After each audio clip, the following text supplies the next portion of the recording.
Welcome to Cosmic Comics, Games and Collectibles, your zen of geekism. We carry comics old and new, magazines, toys, games like Pokemon, Magic, D&D. Want Godzilla, Ultraman, Star Trek, Ninja Turtles, Funko Pops? You'll find it all here. Shop our Cosmic Sound Room and pick up a record or two. Enjoy our Comic Coffee Lounge with a cup of Sasquatch coffee or a delicious menu item while geeking out over a super cool movie on our big screen. Come by and say hello to Maui. Cosmic Comic, Games and Collectibles. Superman loves us, and so will you.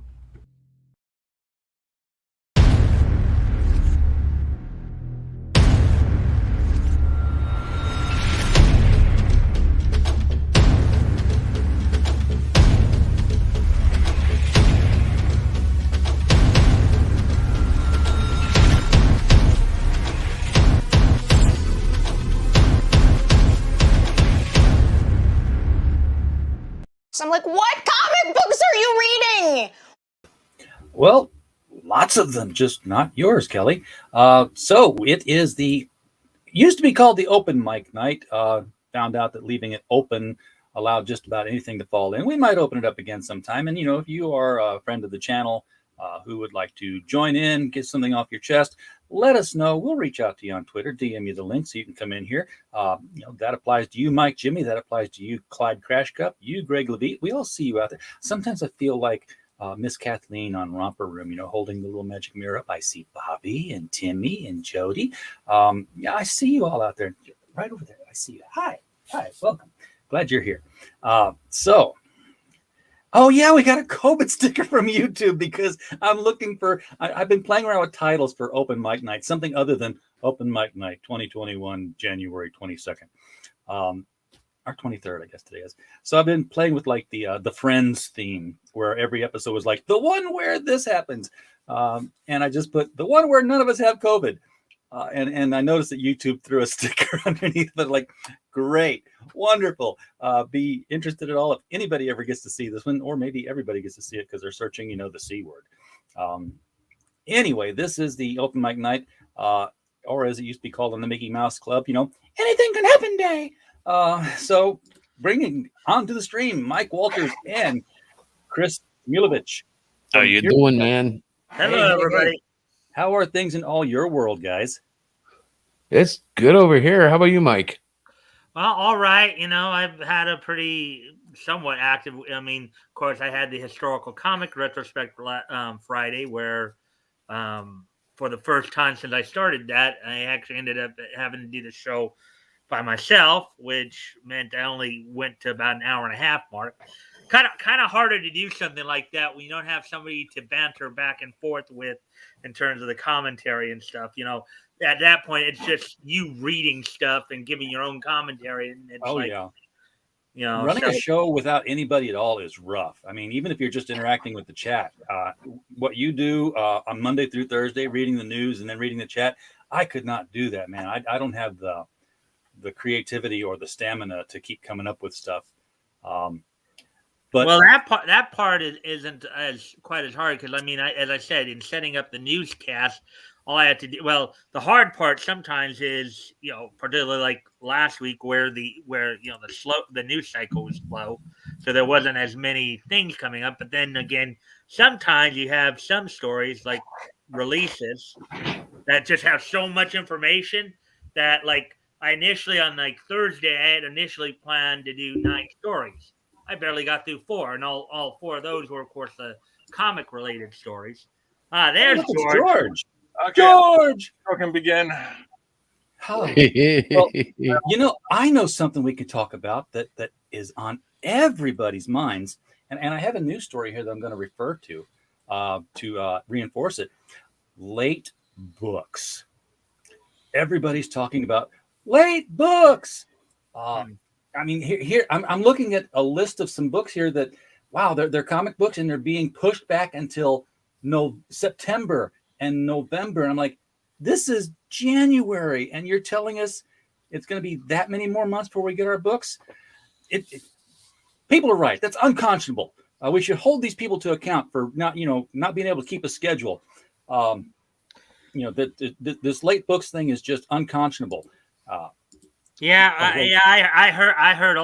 heard about all the squawking from He who shall not be named and a few others. Yes. Yeah, who cares? But here's the thing. They're DC Comics. See, that's a kind of a flip, isn't it? Yeah. The DC Comics, the industry is experiencing paper shortage, printer allocation, and print run allocation, which is especially affecting bigger books such as these. The books they're talking about here are the Phantom Stranger Omnibus, the Who's Who Omnibus Volume 2. I didn't know there was a Volume 2. I've got the Omnibus Volume 1, and it's a Chicago phone book, hardcover.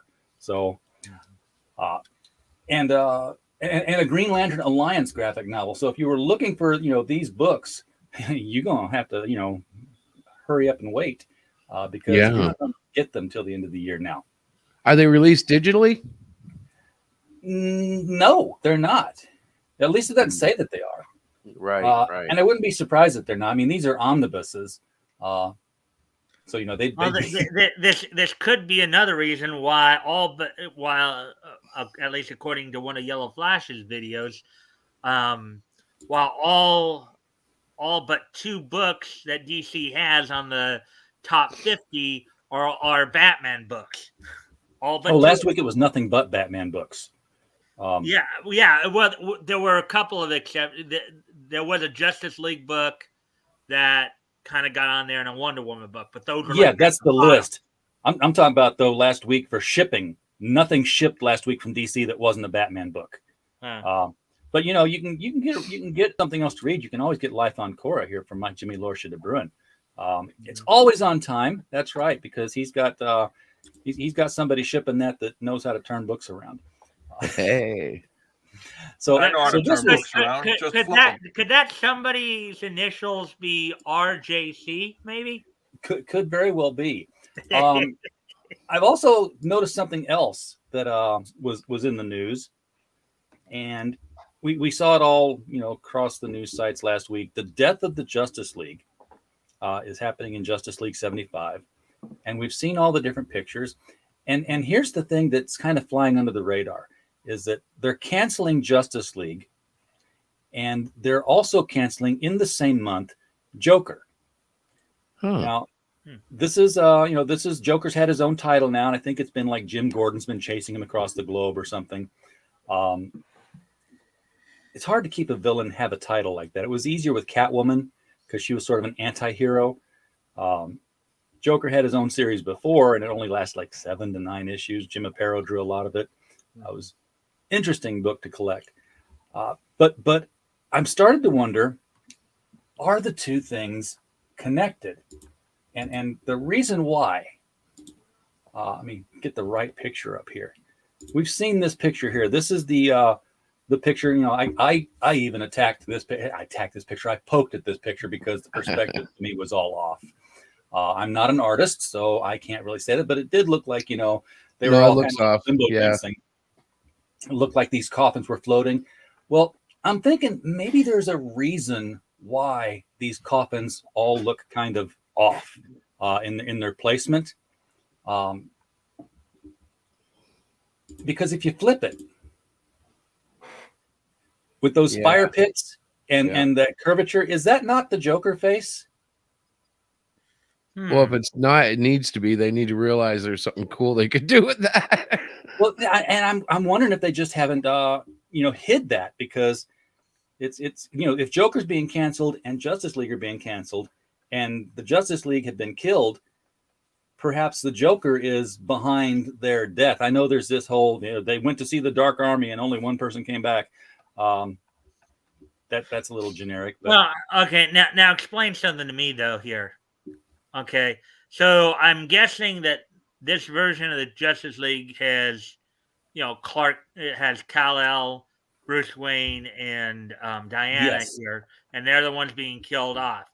Yes. Okay, how can now maybe I'm missing something. Maybe this is an Elseworld story or something like that. But how can Superman be here and on War World? That's the big question. This doesn't happen till April, so maybe he gets back by then. Yeah, I mean, it's like, because as I understand it, I guess in his own in either in Action Comics and Adventures of Superman or Superman or something like that. Isn't he? It's in one of those titles, if not both, that he's on War World with that little group he put together called the Authority or something like that. Yeah, he's try to got free the new the- Authority with him. I don't follow it. I can't read it. I've tried. He's out of the way so that Superman Jr. can take over. And now he's going to be, really out of the way because Superman Jr. is in the funeral crowd. All the Green Lanterns are in the funeral crowd except for John Stewart because he's in that coffin. Oh yeah. Speaking of Superman Jr., there, as it were, John Kent. I saw a video that flashed it on that too. That title has tanked. It seriously tanked. It's like LCS guys will tell you. DC, nobody wants to see John Kent getting it on with some dude. Well, okay. My question is, who cares? Why we been giving them an audience like this? Just trying to. It's just more in the know, George. I mean, I haven't even bought the book. So I'm just trying to guess the story plot ahead of time here. That's my only thing. It's like, but here's the thing: when you find out what the story plot is, you're just going to say that sucks. True. So who cares? Let's talk about other stuff. Okay. Well, what do you want to talk about? Covers. Covers? What do you got? Oh, covers. I love covers. What are we going to cover?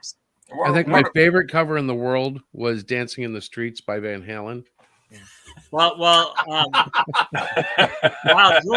George is getting those covers up, speaking of deaths, I don't know if you guys had heard in the last couple of days here, but Louis Anderson had passed away. Yeah, Louis Anderson went the way of Meatloaf.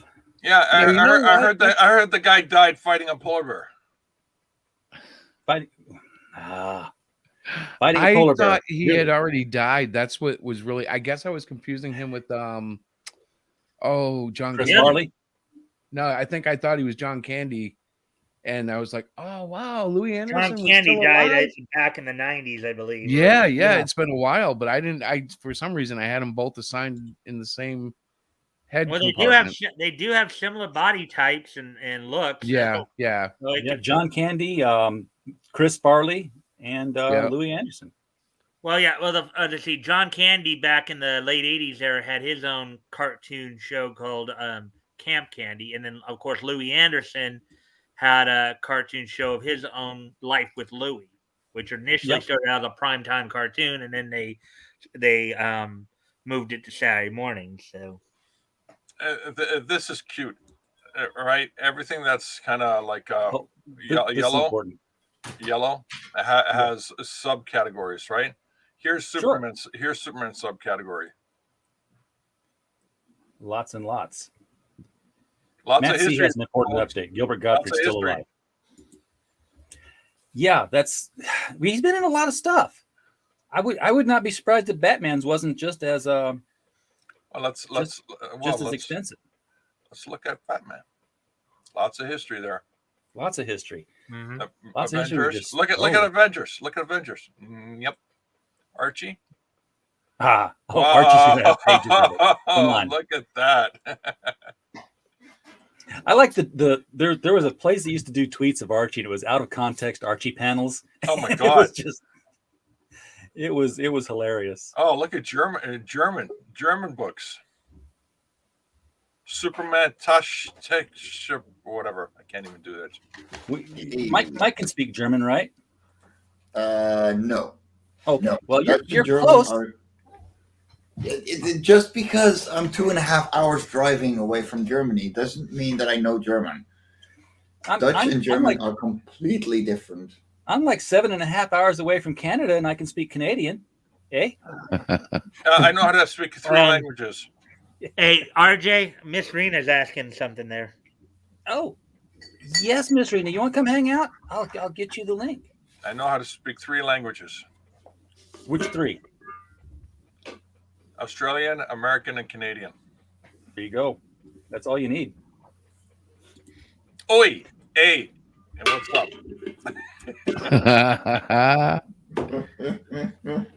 at that. Who knew, eh? Action Comics #1 had Superman on the cover. Action Comics #2, no Superman on the cover. Yeah, who knew that. many of those early covers did not have Superman on the cover. It wouldn't be until a few titles in there. And of course, probably the three more recognizable characters in those early days were Superman, Zatara, and Tex Thompson. Yeah, that's right in your wheelhouse there, Mike. You've been going over the book just recently. Yeah. In fact, RJ, you were. I don't know if you were there with me when. Well, maybe not. Actually, I don't think you were. I wasn't there when you did the Superman book. #1. Yeah, I was driving when you did Action 1. Look at that. The Canadian Mounties were on issue #4. Who knew? Oh, the Canadian Mounted. Man, that's some action. It was more of a men's adventure kind of thing. Oh, is that Doc Savage on #5? Tell us who that is. No. Doc Savage was not a DC character. First off, well, then who is that beefy guy without any clothes on in the desert? That could be. That could be Nurse Savage. Let's see. I'm trying to. I don't know if it's not one of the main three. It might. Let's see, because it's not Chuck Dawson because he was a Western. That one was a Western. It's not Marco Polo, I don't think. Marco Polo.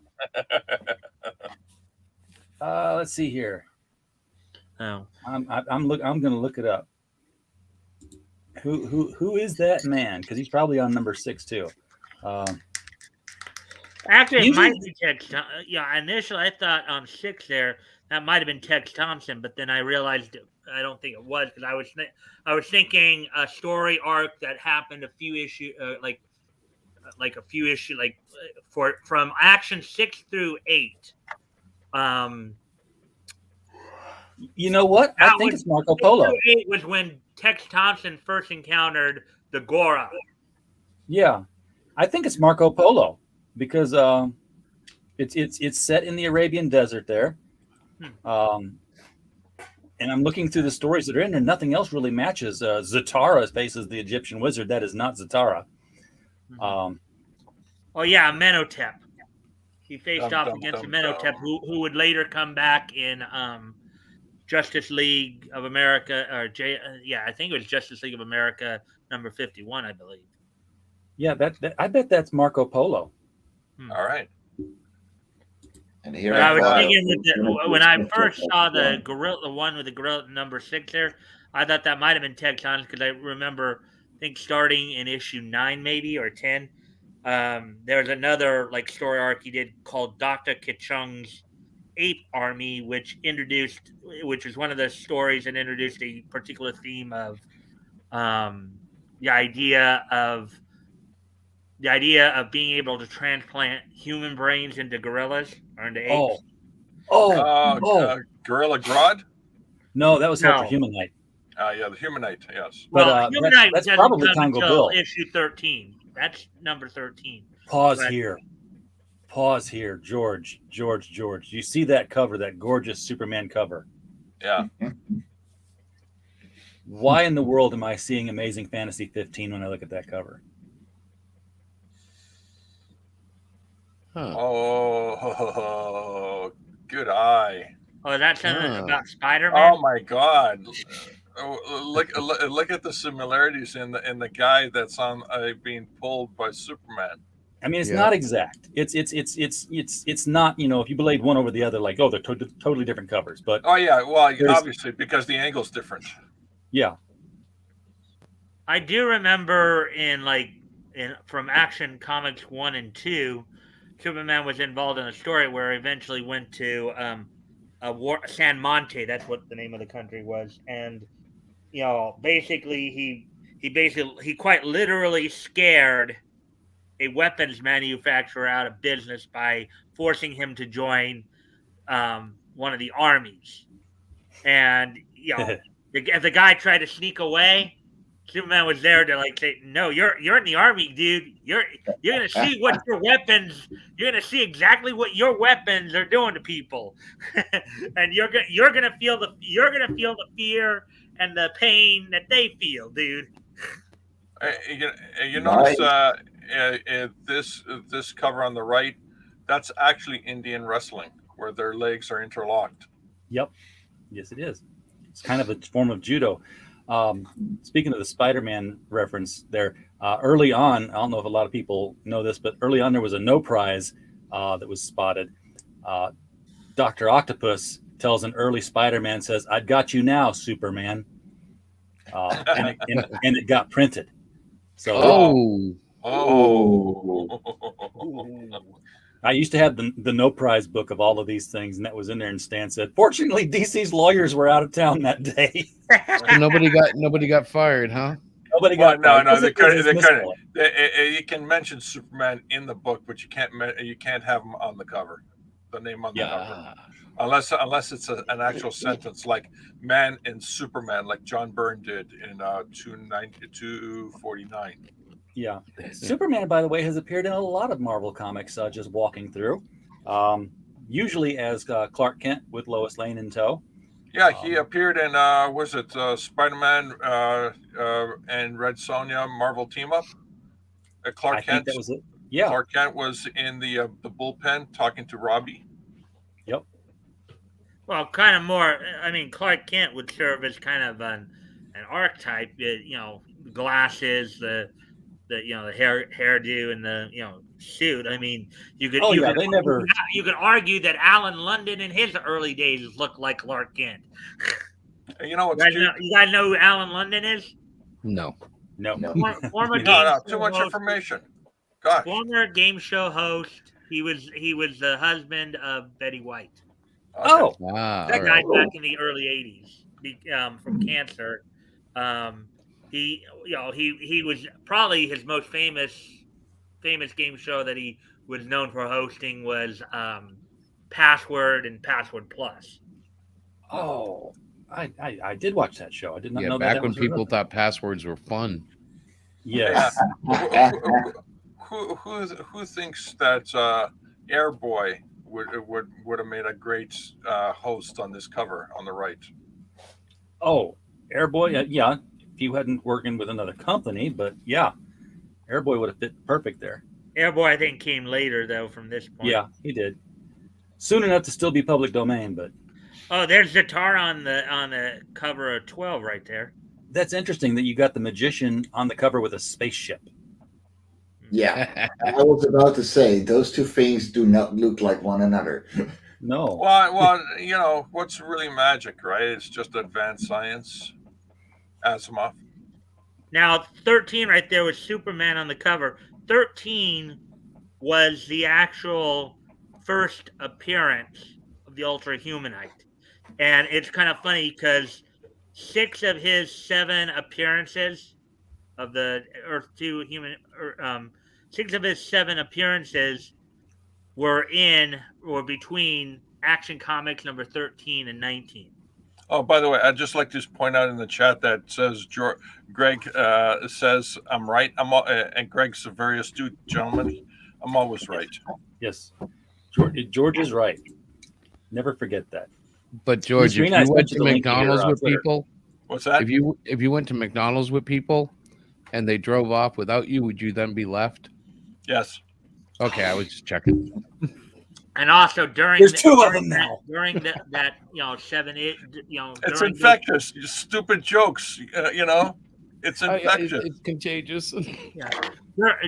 During those 6 stories, those 6 appearances I told you about, he initially Ultra Humanite debuted as a withered old man, but he was a very intelligent withered old man, and he eventually transferred his brain into a young actress by the name of Dolores Winters. That makes him the first transsexual in comics.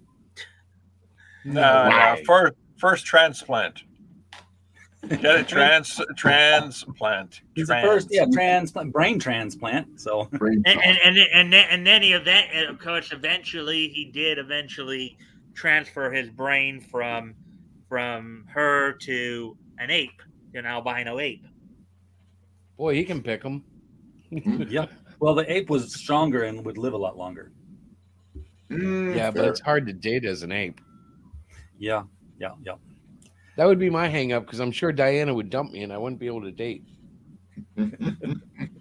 Oh, look at that! Look at that! You get the top left corner, image tag, and issue 16 for the first time. Yep, for the first time. Oh, he's in the circle for the first time. Yeah, what do you call those, cover indicias or something like that? Yeah, I got you. And he's breaking the chains. An iconic image. Now you are starting to see Superman show up more and more on the covers at this point. Yeah, he appears in 17. That is one hell of an iteration of a World War I tank. Yeah. Yeah, I don't think they really. I'm not sure that's mechanically correct. Well, they were masters of shorthand back then. Remember that. Yeah. A lot of you got to understand at that particular time in the world, their only references are whatever they clip out of magazines and newspapers. I mean, this is not that far off, to be honest, from a World War I tank, like the first ones especially. Oh, okay. Because like they didn't have really big guns, and they would have all kinds of guns on the side. So it's really not that far off. It's just a very, very simple version of it. Well, again, they would probably have referenced this watching videos, like Saturday morning serials, and they would show newsreels and stuff like that. Yep. And let's remember they were also drawn by kids. Of course, they were drawn by kids, but back then, the references were few and far between. The libraries, the smallest library right now in your city is bigger than the library that existed back then. Oh, yeah, for sure. But you know what else? These guys, like, I know comics, there were comics before them, but they were really pioneering the whole genre that, like, I was that I was raised in. Like, by the time I was old enough to read comics, they had established this stuff and nailed it down and made it. Yeah, they polished it. Yeah. They forged it. They hammered it. They polished it. They made the sword that we all cut our lives with. Yep. The art quality is already there. It's just that they were more informed as time went on. For example, the speed lines on 20 right there, like, that is high quality stuff that you will still see, especially used in manga. Yeah. Explosion in the background on 19, like that is stuff that we still use today because it worked. But like the visuals just got better as they got more informed and more adapted to what they were trying to convey. This is true. That's interesting you say about speed lines because I've actually done away with the speed lines. The only time you would see speed lines in my books is actually the effect of speed as you pass through, say, smoke, and the smoke would trail behind you. Yeah, that would show speed, or whatever. But if something moving really fast, I would not put a line that would follow the character. And Mike, last week we went through the Fantastic Four issue 1 through 100 on the cover. I know, I was there. Okay, so you talk about evolution of a form. When you have the same artist for that many times, you can really jump ahead, say, "Oh wow, he really improved." Yeah. Yeah. Well, you guys got to remember too. This was Siegel and Schuster. Siegel doing the writing and Schuster doing the art. So. Oh yeah. Yep. Look at this. Understand the concept here. Superman is coming at them with a torpedo. Yeah. I mean that's like a double hit. Superman is a torpedo. And he's not throwing it at them; he's carrying it all the way there. Yeah. I actually remember from Action Comics 1, one of the parts of the story that they literally had Superman. So I guess one of the things he was trying to deal with was trying to get one woman off of death row by getting the governor, because apparently they had found evidence that it was another woman who committed the murder. So early on in the story there, you see him running to the governor's mansion with a woman in his arms, like all tied up in his arms and stuff, like carrying her like this, like in one arm. That was kind of an interesting thing to see. Looking in the chats, Greg says printing equipment improved over the time. Yes, absolutely. Yes. The interesting thing is, while the printing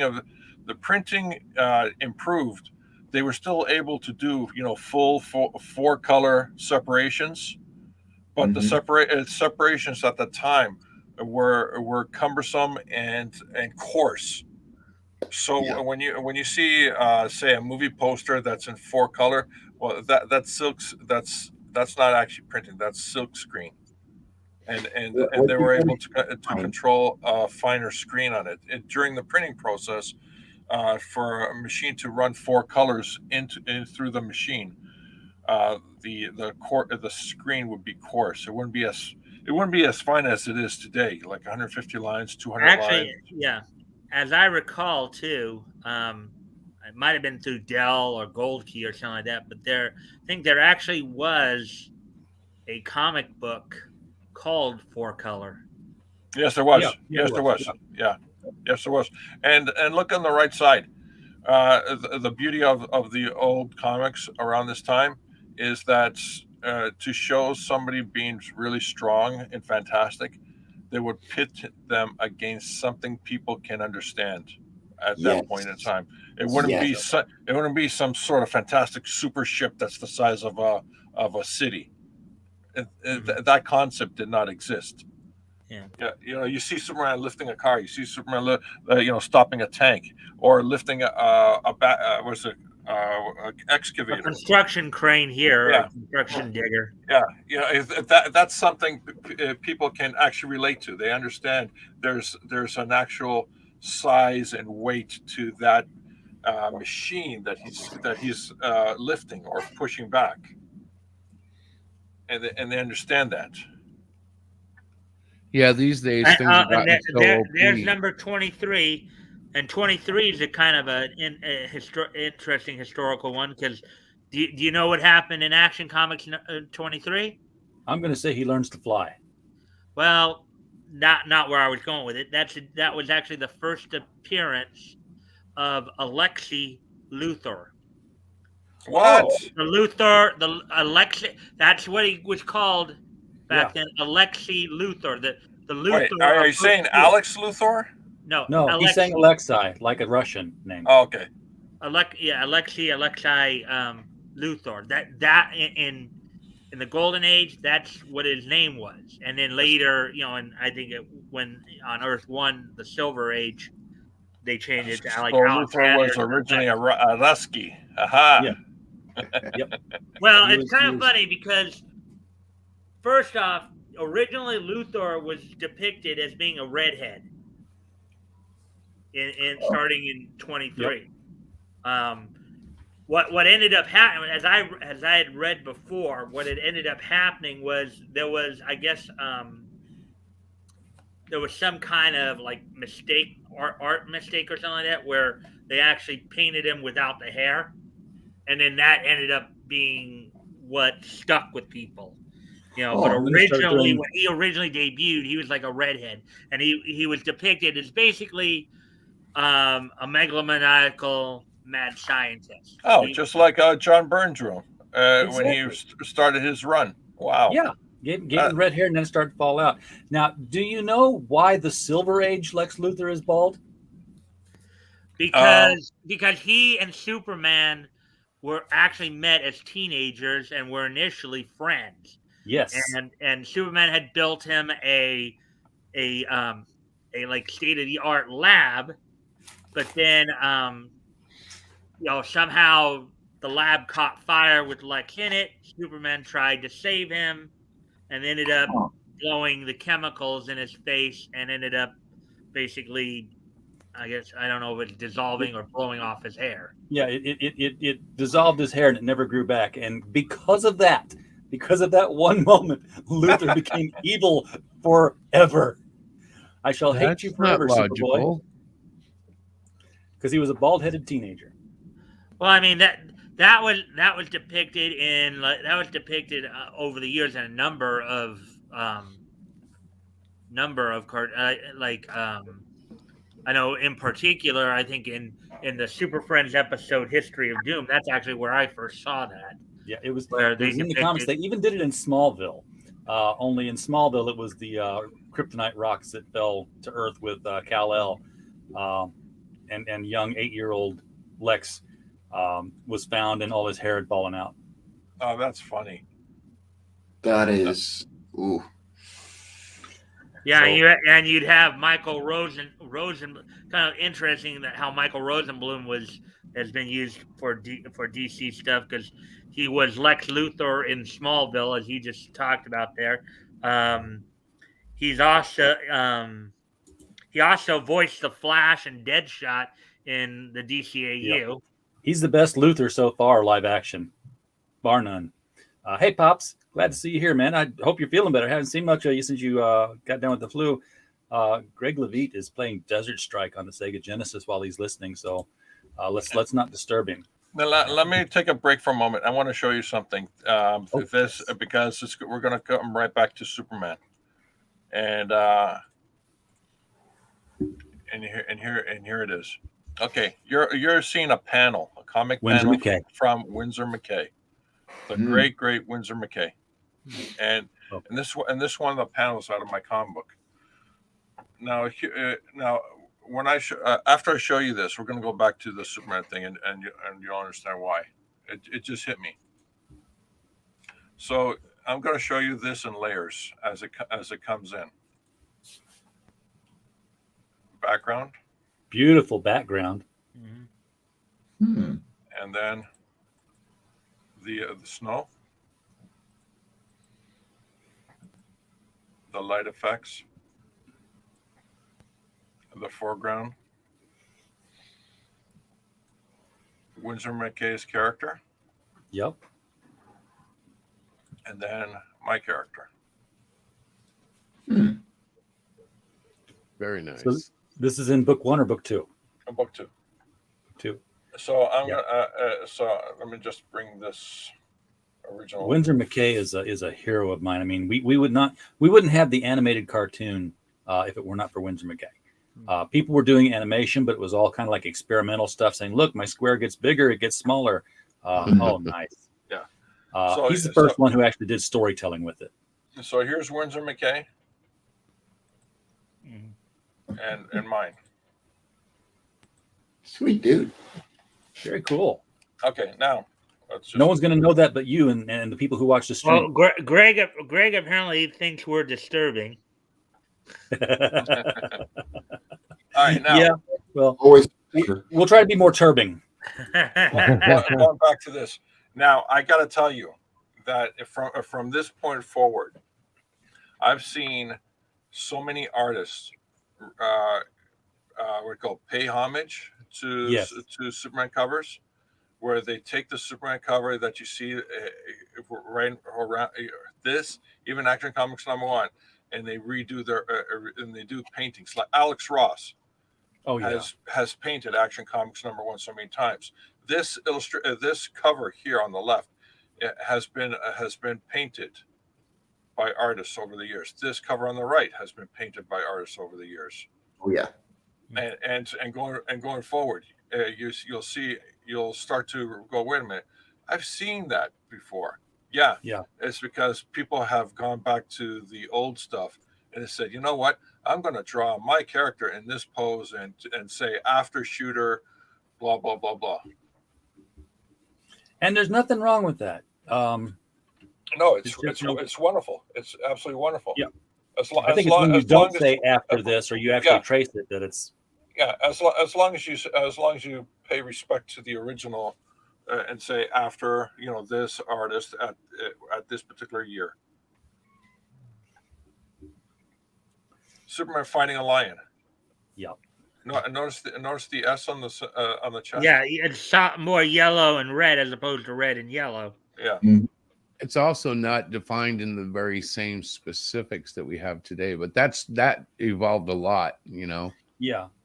RJ, Yeah. I don't know if you knew yet, but you can block Russian bots from the StreamYard chat. Oh, thank you. I didn't see him pop up there yet. Yeah, it's a new thing that StreamYard gave us.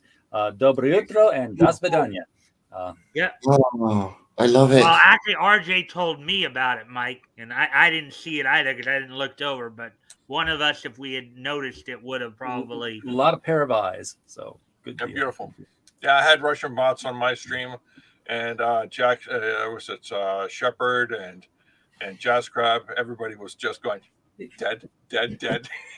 What is like- even the point? Their text doesn't link to anything. It's not No, a it does. link. It does. But you'd have to copy and paste it. That's right. I guess SEO picks it up or something.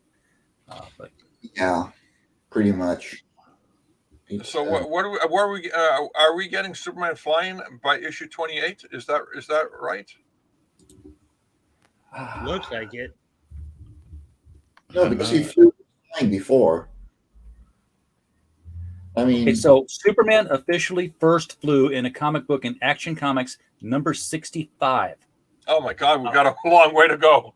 However, he says there was a panel in Superman number 10 in 1941 where he appeared to fly, but another story in that same issue makes clear that he can't fly. Damn it. oh, So basically what we're looking at is him just leaping around. Yes. Well, yeah, that's how they originally depicted him, was him. Or it was being great able to leap 1/8 of a misinformation. mile. It could have Yeah, been a and- misinformation thing to hide Well, his according to power. Bob Rozakis, the Answer Man, whose column I read religiously when he was publishing in back of the DC Comics in the 70s and 80s, Superman could always fly. He just didn't know it. And he discovered he could fly when he was in middle of a leap and saw a different disaster that had a higher priority and tried to change directions and did. Ah. I mean that's a way to do it. That makes sense. Yeah. He's like, Okay, I'm okay, going so- this way. Oh, I better go over there. Hey, I can steer. Okay, this is cute. The cover on the right. Superman has the car in his hands and they're in the air, and the bad guy thinks that by shooting Superman and Superman letting go of the car, they will be able to get away. Sure, I'm sure. Oh, they'll get away all right. Just their destination just won't be what they think.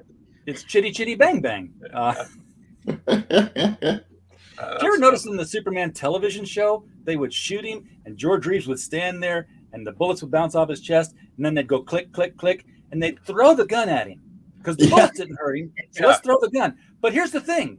George Reeves would duck. Yeah.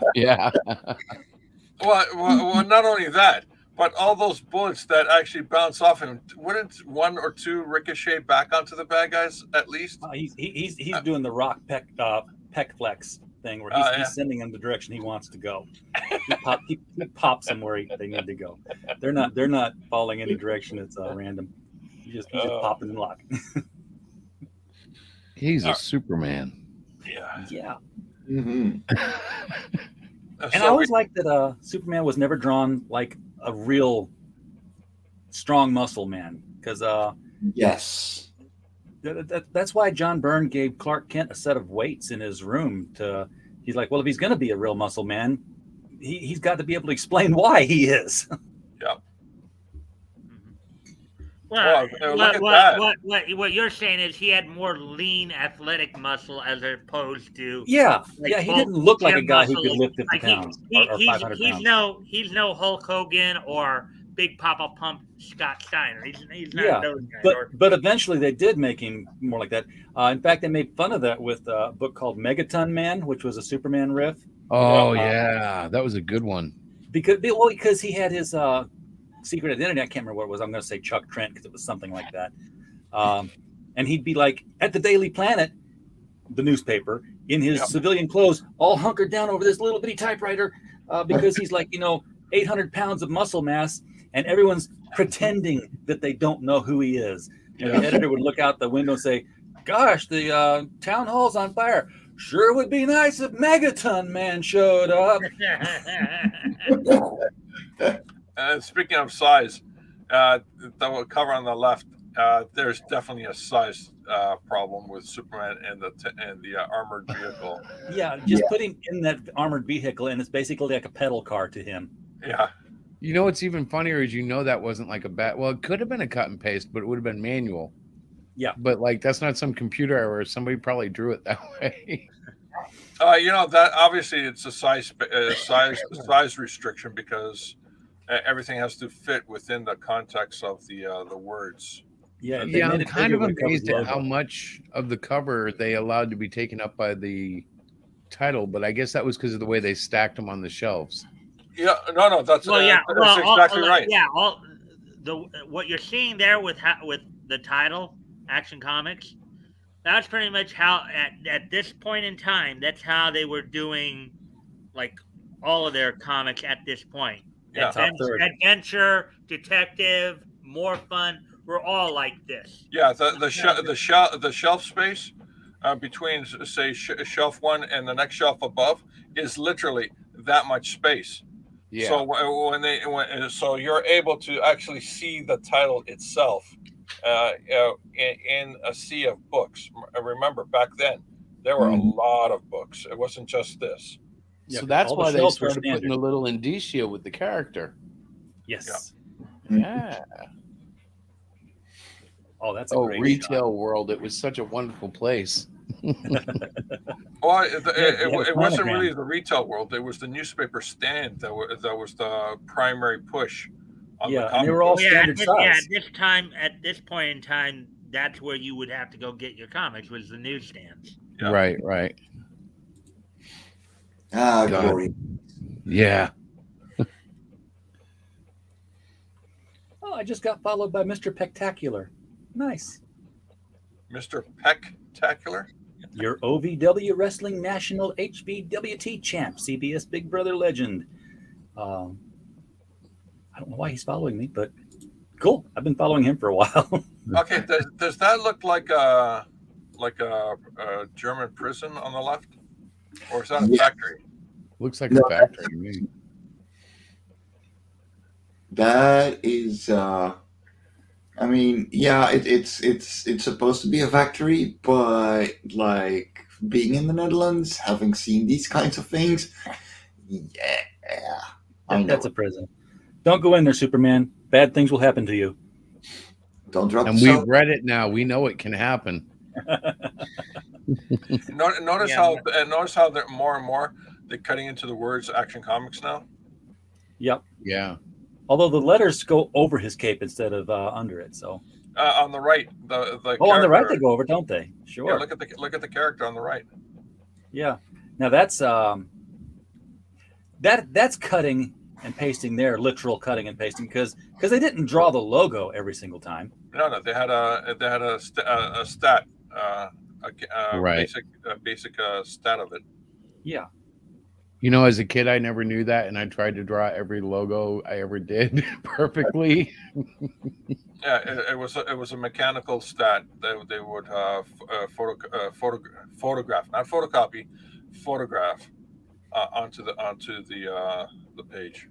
So basically, though, I mean, if like the one on the right here now, where the stuff is showing over the logo, under the logo makes sense. You've got a transparent stat of the logo. Obviously, you change the color anytime you want, and they change it quite frequently. In fact, little thing about whatever best contrast.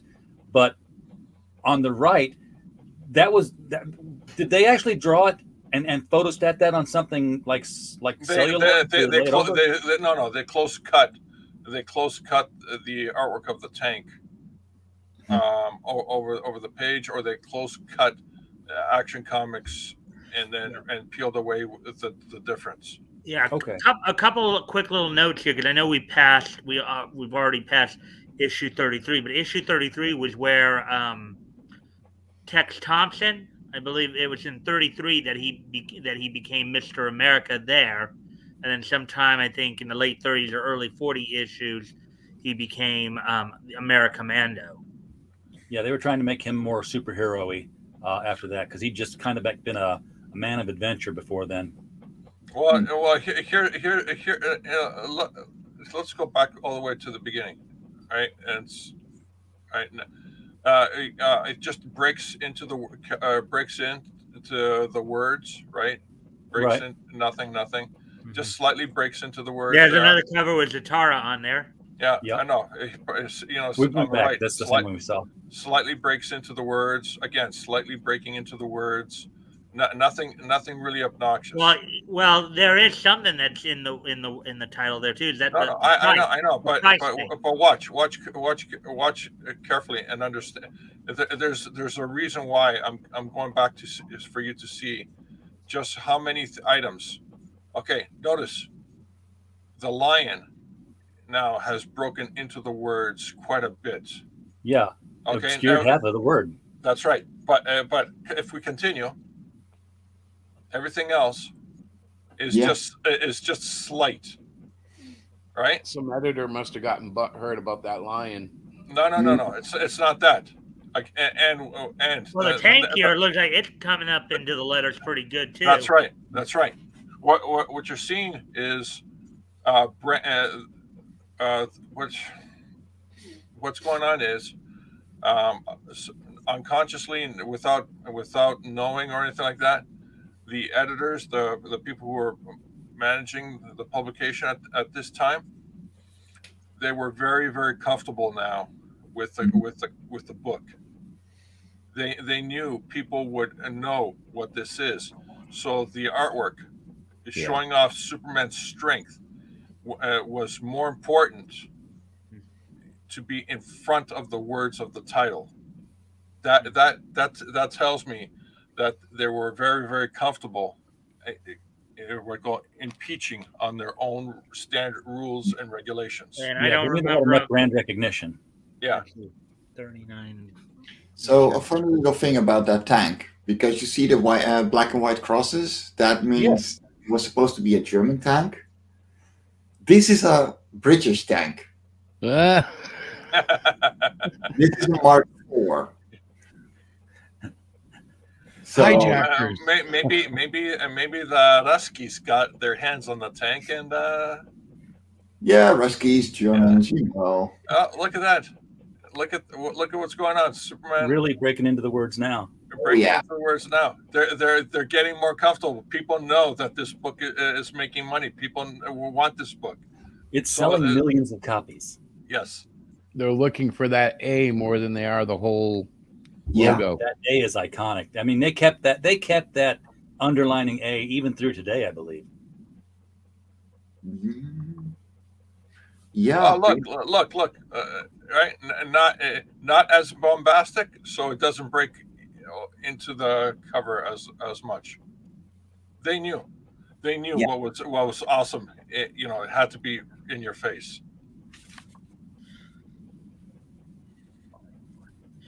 Okay, let me check something here. Let's see, we're up to 46 now, right? Right.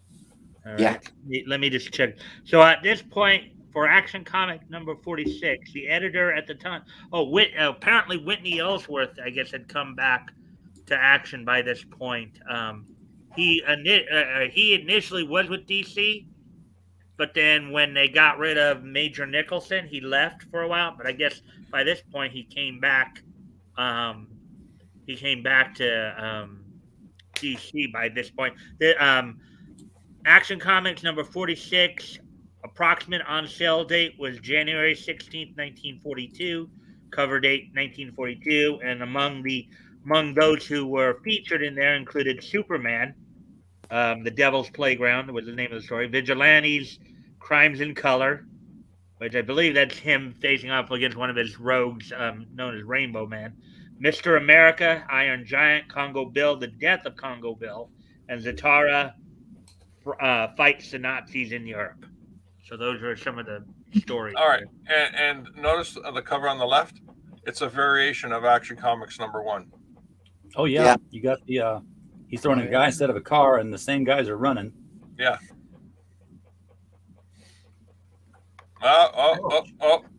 Superman punching. What could this be? A superpowered Luthor? Yeah, that actually is Luthor because I do remember. I actually remember that particular story, that cover and that story. That is Luthor right there. Okay, now look. The image on the right is an iconic Superman image that got cut out and used in advertising and stickers and whatever. They liked it that much. It was a good pose. Yeah. Also, It is a good pose. the image on the left that got cut out too. Yeah.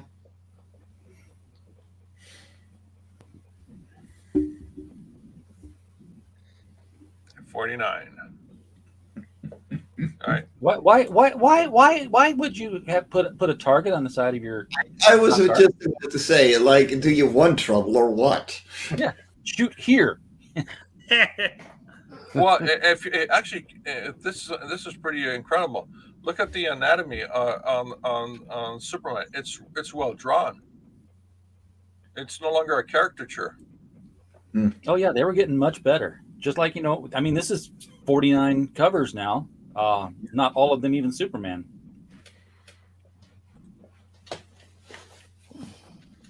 There's 50 anniversary issue. Now look at that. Like you said, not even a caricature. There's some defined musculature in that. For 51 right there. Well, they have his name on there, but I think that was one of the first appearances of the prankster. Oh yeah, Oswald Loomis. The strange story of the prankster and the foolproof plot. And interesting enough, John Byrne, when he did his introductory run on Superman, would make Superman crush through the wall, like pretty much like this. Yep. He will go back to the old school Superman breaking through the wall and stuff like that. Now number there's a classic right there. Action Comics number 52. Yep. So from left to right there, let's see. You got Mr. America, Vigilante, Superman, Zatara, and Congo Bill right there. And he's still not flying. But he's leading the Action Comics heroes into action there. Yeah. Now, I don't think he was even at this point teaming up with any other DC heroes. I don't think that happened for a while. So hey, Bianca. Hey, Bianca, glad to see you here. Well, yeah. Let me see if I can find the information there for Action. Well, actually, he may have because depending upon when, because he was actually at the first Justice Society. I know World's Finest probably did come out a little later.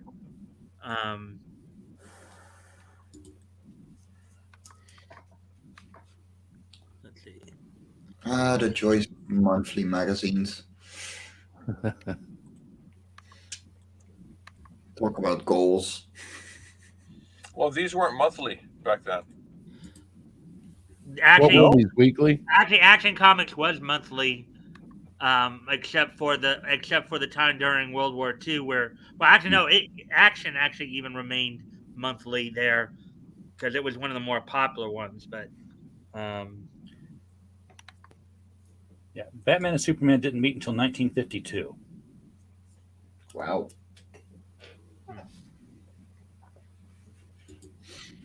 In Superman number 76.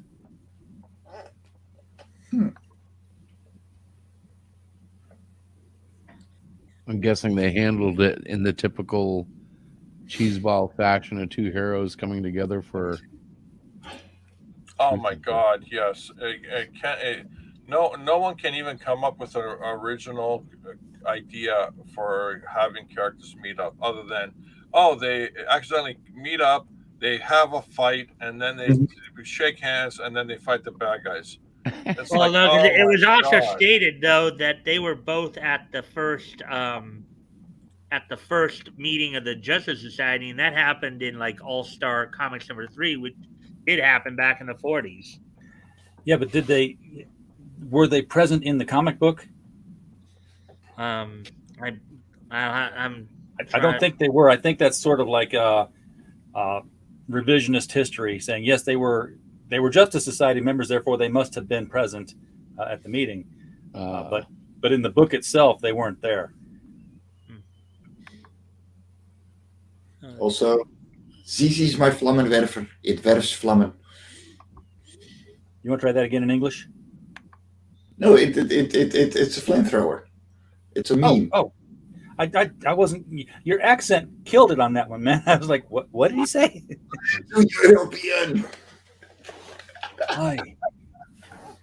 I'm going to have to learn to speak me some Dutch. I tried to get clever on that stupid thumbnail that we had for your not there, and I end up with one word in Dutch, and it's an English word that means something else. I'm like, that just looks stupid. I'm leaving it there. I tried to say live on the air with Mike Jimmy, and he said, yeah, you just basically said we're live in the air like we're on an airplane. Like, oh, I mean, Google Translate failed me. Dutch is very contextual. So, there are some words that have like 6-8 meanings depending on the context. So I don't blame you.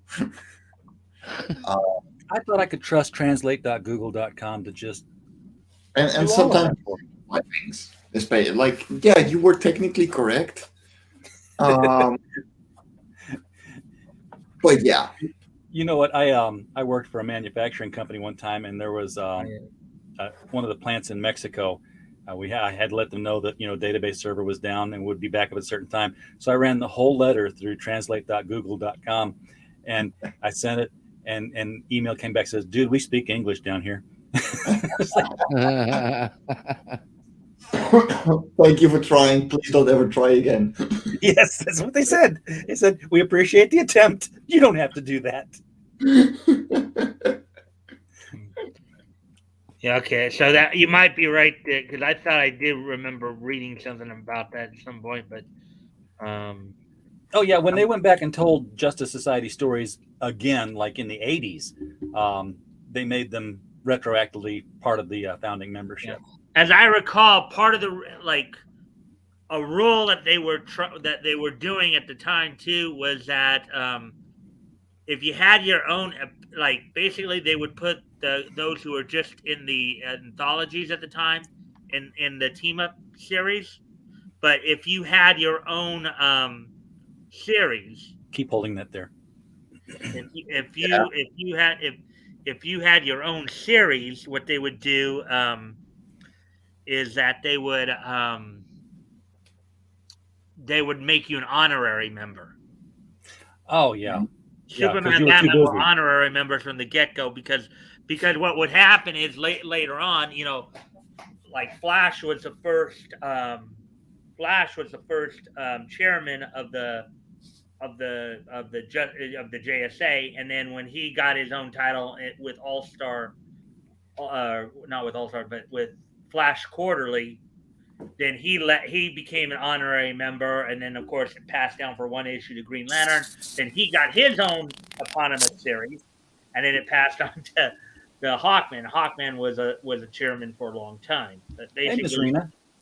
I have been summoned. Hello. Well, yeah, you asked if you could pop in. I'm like, sure, I'll give you the link. Sorry, I don't check Twitter that often. Yeah. The left one. Wow. Okay, look at the cover on the left. That's what I'm looking at. There's a couple of things. One, it looks like they used a photograph as a reference. But look closely at the number 58 at the top. You see that little wording there? Somebody wrote there, right? That is a retailer, a newspaper stand. Actually putting in their own little code referencing that this particular book with this, I've experienced this a lot. Who's making that noise? That's Miss Rena. She's eating chips. Sorry. Could you mute yourself, please? Thank you. Sorry.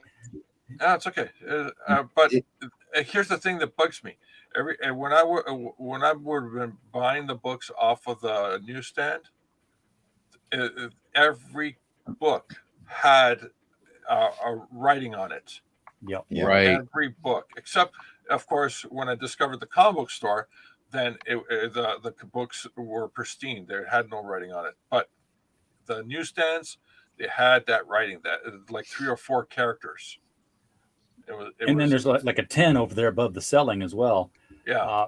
But I believe that Overstreet said that this is almost forgivable in Well, it is categorizing history. something as meant. Yeah, it is history. Just And we should save this as a poster because obviously Superman says you can slap a Jap. He's not being very much of a social justice warrior there. no. So what's the year number 58, Mike? Can you find out? I'm doing that right now. I'm just trying to. It's got to be low to mid 40s because it's got to be the war going on here with war bonds. Yeah, Let me- 58. You said right? Yeah, Okay. With war bonds. Oh my Approximate goodness, on that was investing your money into the government so that they could buy munitions and stuff, and they would pay you interest on that in time. Instead of investing into a company, you invest in the government. Okay. Yeah, no. The approximate on sale date for Action Comics number 58 was January 15th, 1943. Cover date 1943.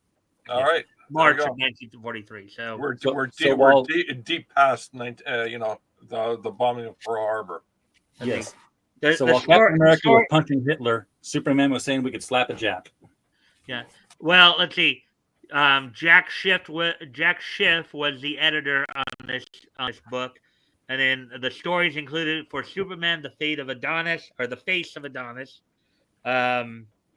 Vigilante, the Dummy, and the Dumbbell, which probably was Vigilante encountering his arch enemy, the Dummy, and that's a wooden puppet basically. Yeah, the ventriloquist dummy.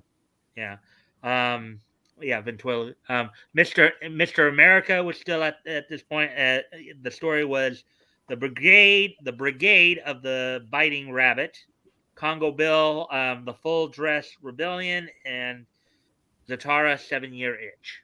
Those are the titles. I could probably look through the. No. It's shallow information, Mike. Shallow information. Yep, we don't have to dive that deep, but. Yeah. But Not right now, because I'll be doing it at some point anyway. Right. That's right. Well, this is interesting. The cover logo has changed. No more background. It's been moved up. But look at this. This is highly unusual in the comic book world that you would have practically the same pose of the superhero in consecutive covers. I noticed that. Yeah, and but look at the coloring on that second one, and the use of dark tones. That's just brilliant. What they did there. Yeah, number 61 on sale date, approximate on sale date, April 16th, 1943. Cover date 1943 for number 61 right there. Yeah, and here we got him fighting planes on 2 different covers in a row now. Yeah. It looks like they're both jet planes, Japanese. Yeah, planes. well, of course. And it looks like you said, the logo's changed to the point where it's a transparent layover now. We got rid of the box. Yeah. And also notice the rendition of Superman is becoming more, less character-ish. Yeah, he's much more like a real drawn character now. Yeah, number what was that, 64 right there? I believe that was the first appearance of the Toyman right there. That's first Toyman, yeah. That's why Superman's drawn a little bit goofier there, because he's being made a fool of. And look at this. The Terrible Toyman. The Terrible Toyman, written by Don Cameron, penciled by Ed Dobroska, inked by George Rosas. Approximate on sale date July 16, 1943. Cover date September 1943. Now, 65 was an interesting representation of what went on in the comic book world. In both Gotham City and Metropolis, advertising companies would spend thousands of dollars to make oversized replicas of working things, like a coffee pot on top of a skyscraper that was 800 gallons of real piping hot coffee, or typewriters that were as big as a Buick, and you could run around on the keys and they type needed to get people's attention. Yeah, it did. You want to see some very old comics from Europe? This is 1948. Okay, it's a bounded, collector item, but keep in mind this is from 1948. I do not condone these kinds of visuals, but yeah, like we had the same. Sure. What's wrong with? Well, what's the name of the publication? visual? What's the name of the publication? It's Suske and Wiske, and it's a very Dutch comic. Hold it. Come down. There you go. Okay. So this is the top 40, and they got like four issues. That's beautiful. It looks like Tintin, the world of Tintin kind of stuff. Yeah, no, it's from exactly the same era. Like it's the same kind of style, it's the same kind of influence. But yeah, these guys are still going. Like they had their 75-year anniversary 1.5 years ago. That's fantastic. The new Asterix book, volume number 39 came out actually this year. You got more? No. I mean, I have the latest Asterix. Asterix and the Griffin. There we go. Yes, the Griffin. Yeah. It sucks.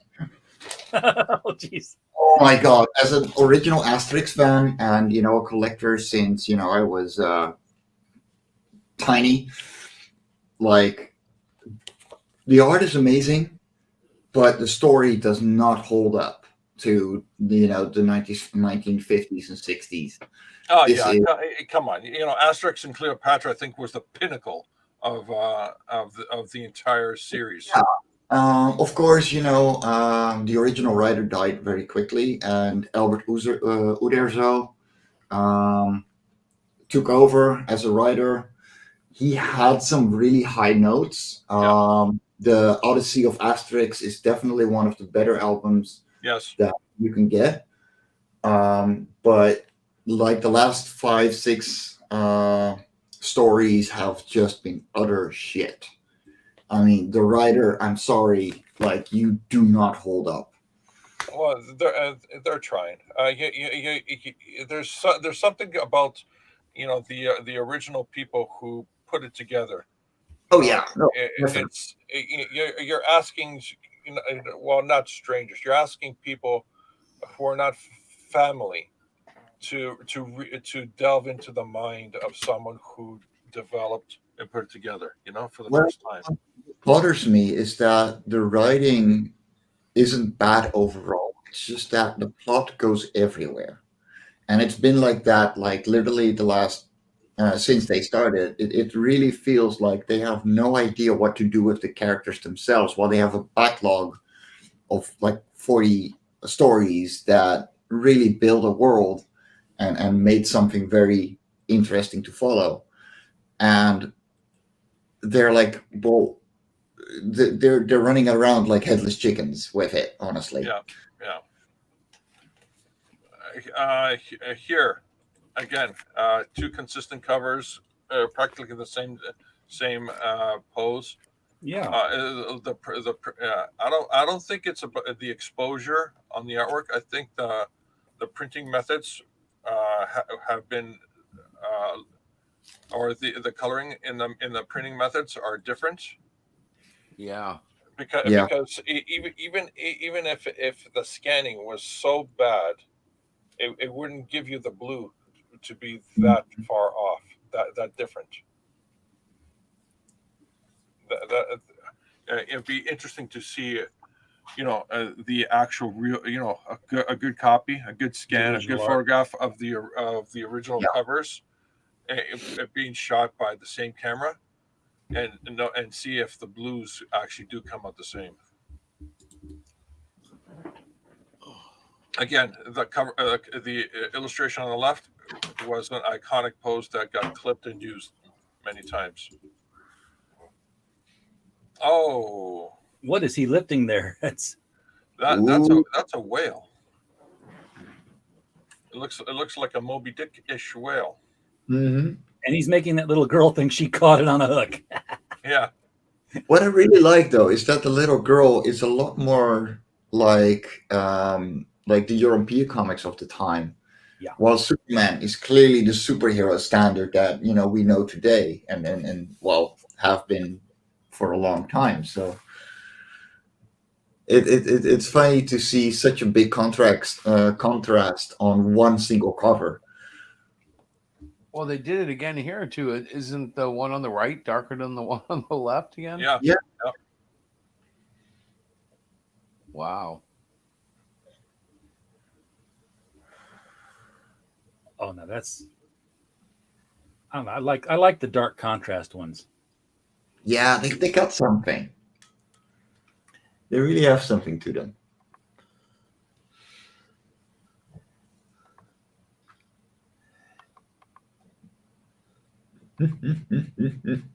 And 71 here, Superman's flying Lois over kids who are writing Clark loves Lois, Lois loves Superman. Yeah. Oh wow, I didn't notice that. And could this be the start of the triangle, the love triangle? Yeah, the love triangle with himself. Yeah.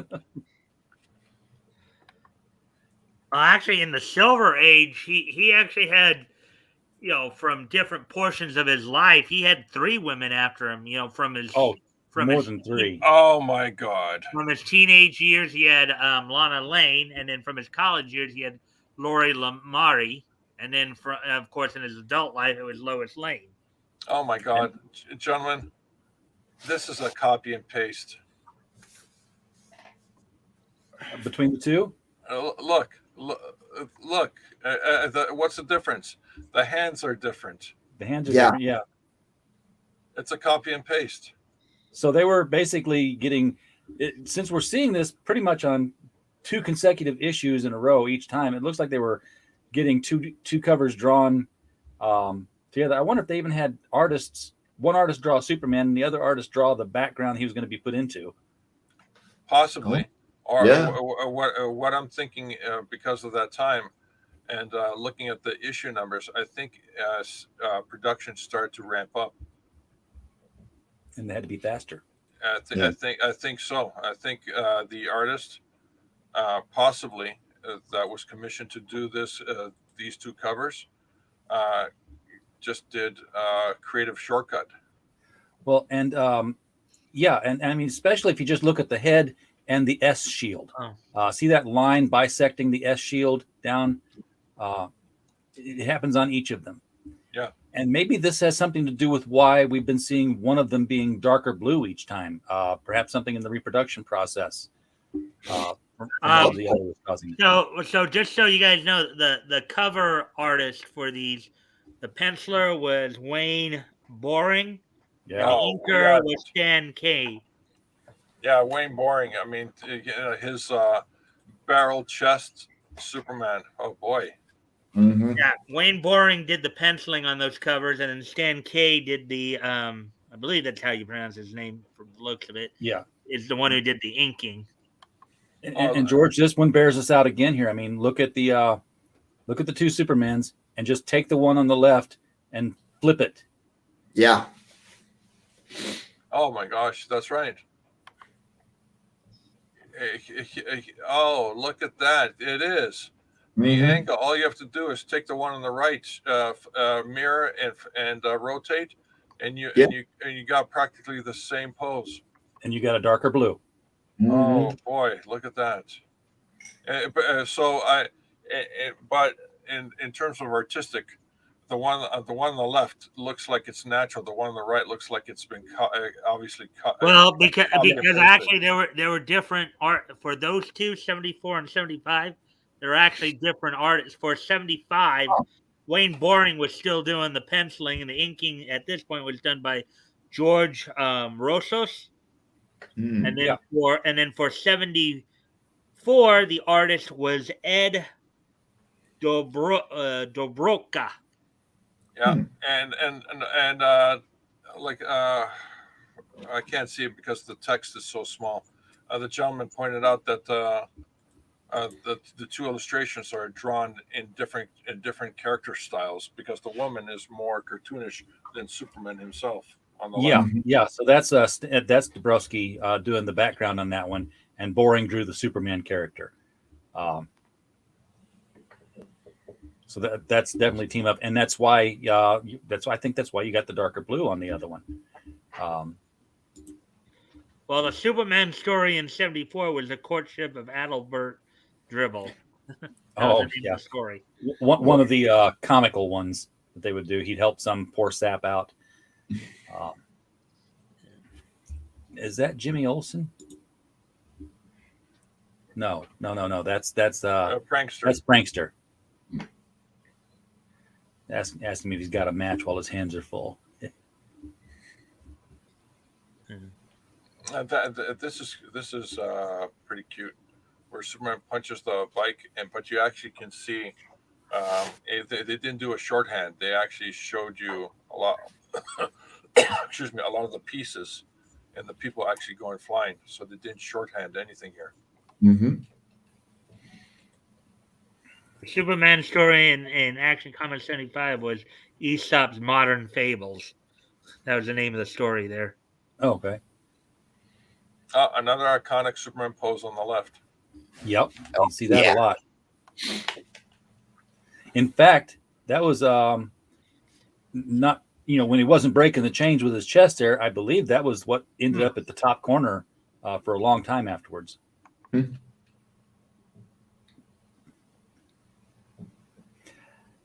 Second appearance of Mixyz Tipilik, Golden Age version. Yeah, no, wow, that is someone who decided to have all kinds of letters just all over the place. Yeah. Is he from Russia? No, he's from a fifth dimension. Oh boy. He's a fifth dimensional imp. I have a theory that they all came from the same place because all our DC heroes had a fifth dimensional imp or an imp that would plague them from time to time. And they all had these Joe Bugs Tussle names to them. Superman had Mixyz. Batman had Batmite, which I contend is spelled BTMYT. The Flash had I can't remember his name, Meepo or something like that, who was apparently at the time considered to be the origin of the Flash's powers, that he organized the whole thing. Aquaman had Quisp, QWSP. So they all had these little imps that would show up from time to time and make their life, a comic. Oh yeah, but Mr. Mixyz was the only one who had a Golden Age version. Yes. A lot of the other ones you're talking about all came during the Silver Age. During the Silver Age, yeah. I remember seeing this character in the cartoon, and he just never made sense to me. Like he just felt so out of place in the DC. Yeah, when universe. he was voiced by Gilbert Gottfried in the cartoon. Okay. In the 90s cartoon, he was voiced by Gilbert Gottfried. He was voiced by Frank Welker in the Super Friends cartoon earlier, and then I think he was voiced by the same guy, I believe, who was also voicing Jimmy Olsen in the Filmation cartoon during his one or two appearances there. Oh, look at this pose on the left. Garcia, Neil Adams, Byrne, everyone drew this pose. I mean, this exact pose. It was drawn and redrawn many, many times.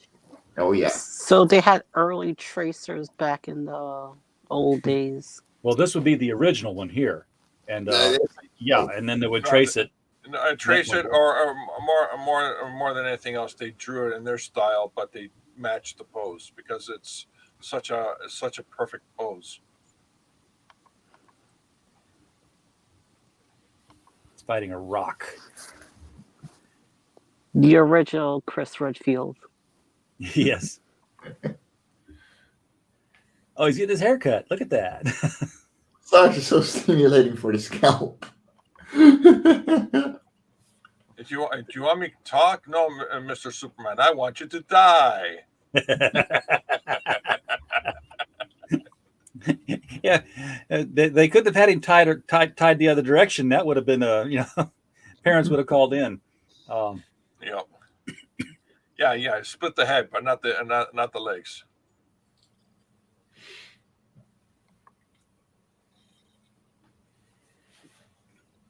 Oh, look at that. Buy more war bonds. Yep.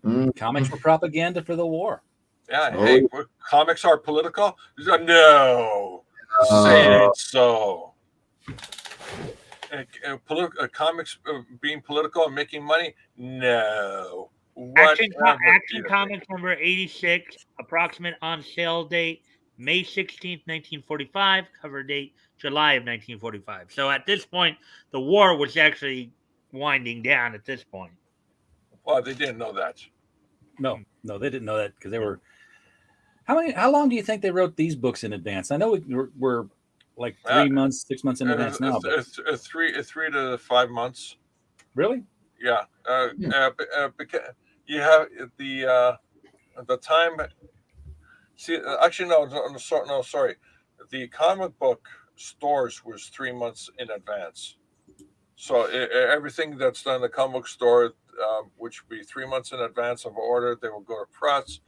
Which that means there will be 3 months prior to that. 3 months to 6 months in advance.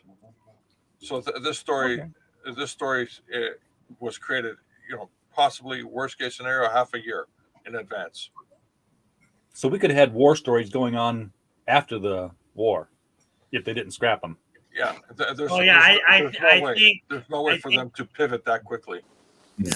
Well, hey guys. Till the end of 45 into early 46, they were doing war stories, and that wasn't just in action; that was across all comics. I gotta go. My phone is about to die. I'm on 10%, and I didn't realize it. Oh, okay. Well, go get plugged in and get some power, Miss Raina. We'll talk to you later. Okay. Thank you for inviting me on. This was interesting to listen to.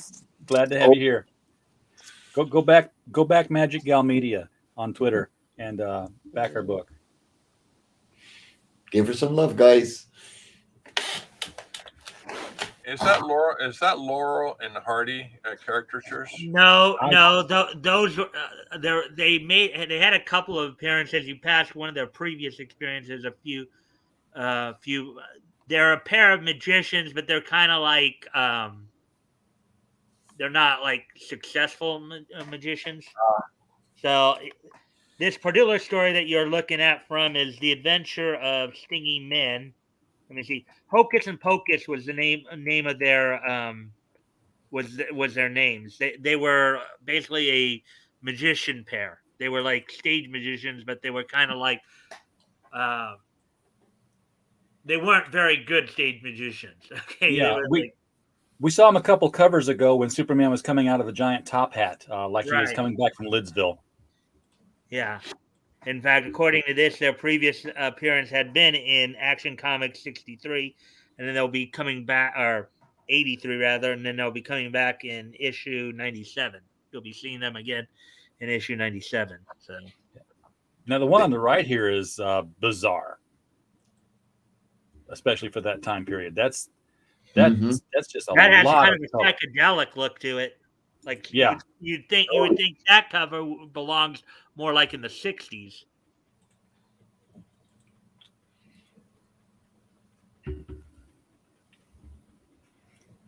Here we go, fighting some tanks and submarines again. That's cute. He punches the nozzle of the cannon, and so it goes around. The comic book physics. Yes. Yeah, what kind of timing would need to be had to get it to turn like that? Superman at work. Yeah, look at the diggers are just taking it easy.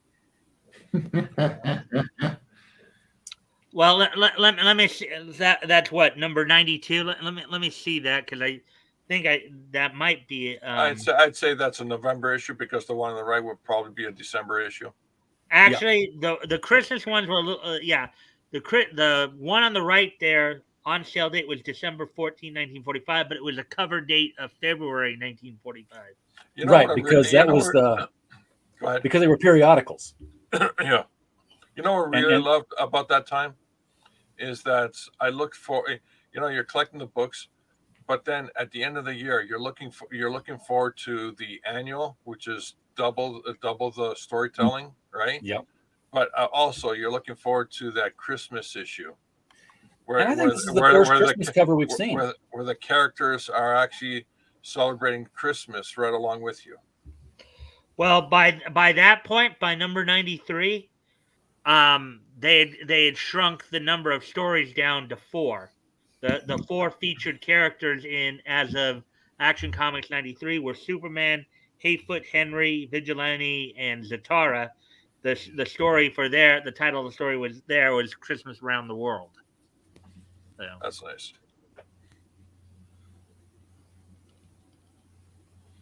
Yeah, who needs an axe, right? Yeah, of course not. just chop, chop, chop. Oh, this is interesting. What I'm looking on the right side is the first time in terms of branding that you actually don't see Superman's face. Oh, and then they go back to 5 stories. Oh, wow. 4, so, Yeah, his face is covered for the first time with a pie. Undignified, isn't it? that's probably a prankster story. Or Looked apart. And here's Pocus and Hocus, levitating Superman, of course. or at least they're trying to make everybody believe that they're levitating them. The cover on the left is very elaborate. Yeah. He's playing chess underwater with divers. Hey, whatever keeps you busy. And the diver behind him's kibitzing. Move that one. The cover on the right. If it was drawn by today's artists, there was no way that the cape would actually defy the laws of physics. Yeah, the cape would still fall, wouldn't it? Yeah. The number 97. The cover credits are Joe Shuster did the penciling there, and John Sekela, if I'm pronouncing that right, did the inking. So. Oh, look at this! Oh my God, the grease pencil. Look at top left corner. Yeah, there's a grease pencil there. That's a retailer. Yep, and right there in the middle of it too. Yeah. Talking about what, 98 or 99 there? 98. The grease pencil, the S and the scribble in the middle and the 10 at the bottom corner. And then you notice 99, they changed the heading again. Yep. Oh yeah, they shrunk it down. And offset it to the left there. Oh yeah. No, this can be interesting. 98 starring Susie. Okay, what do you think issue 100 is going to look like? Anybody? Oh, I don't know. No idea. I'm convinced that this fellow Clark Kent is Superman. Ha ha! The sleuth who never failed. Wow. And wow, that was 100, huh? Yeah. So it looks like they decided to make Action Comics smaller because people know it well. It's still above the eye level area where people will still be able to pick it up. Now it's more of a vanity. Now they're pushing more of the artwork on the cover. Mm-hmm. And then Action and Detective at this point were probably the 2 books at this time that were coming out monthly. During the midst of World War II, Action and Detective for DC were the books that were coming out monthly, whereas like some of the other titles like All American, Adventure, More Fun, they were coming out. They would alternate months due to the paper shortage and the efforts towards the war. They like to have safes fall on Superman. Yeah. This time he just instead of bouncing off of him, he just crashed right through it. You know what? I'm going to do a quick test. This is Action Comics 103. Yes. Action Comics 103. I'm going to the heritage auctions You can see if it's dark blue there. and see if they have a good scan of it. And yes, they do. They have a really good scan of it, Ooh. which I'll bring up right now. Actually, save image to the desktop. Well, and you may have noticed too in 102 right there, that was one of the appearances of Mr. Mix Yes Tip Lick. Yep. Actually, something else I remember reading too. Between the Earth 2 version of that character and the Earth 1, there was a slight differentiation of the pronunciation. Basically, they switched the T and the P around. Yeah, that's that. Mixius Pitalik is the one that more people know, but yeah, it was definitely Mixius Tipalik in the Golden Age. Yeah, and I'd practice those names. That's why they can roll off my tongue. And then, as you said, in the Silver Age is Mix Yes Pitlik. Yep. And anytime I hear somebody in a cartoon say it wrong, I'm like, you're wrong. I'm right. I got it from Bob Razakis. I know how to say Mixius Pitalik and Mixius Tiplik. Well, like one of the easiest ways to make sure you're pronouncing it right is just to sit there and just sound it out, because basically if you really think about it, the phonics of the fifth dimension, they just leave out the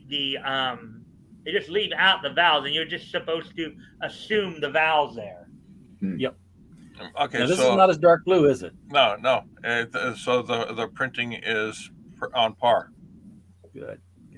Well, Tank Ferret's here. Hey, Tank. Hail all, hail all your magnificent bastards.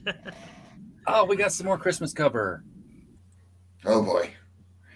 Let me just help you out in the chimney Santa. Oh, look at this. This is the Coca-Cola Santa Claus. Yes, it is. Yeah. This Santa Claus was created by Coca-Cola. Yeah. The one that we all know and love as a classic character. The Superman story from that one is The Man Who Hated Christmas. Approximate on sale date for Action Comics number 105 was December 18th, 1946. A cover date February 1947. Oh, that's good. It was at least it hit its mark. And it's another Wayne Boring, Stan K cover art there. Oh, check it out. Look closely at the pose on the right. Oh yeah. Okay, you see this? You see the way Superman is and the leg and all that stuff? Yep. Right. All right.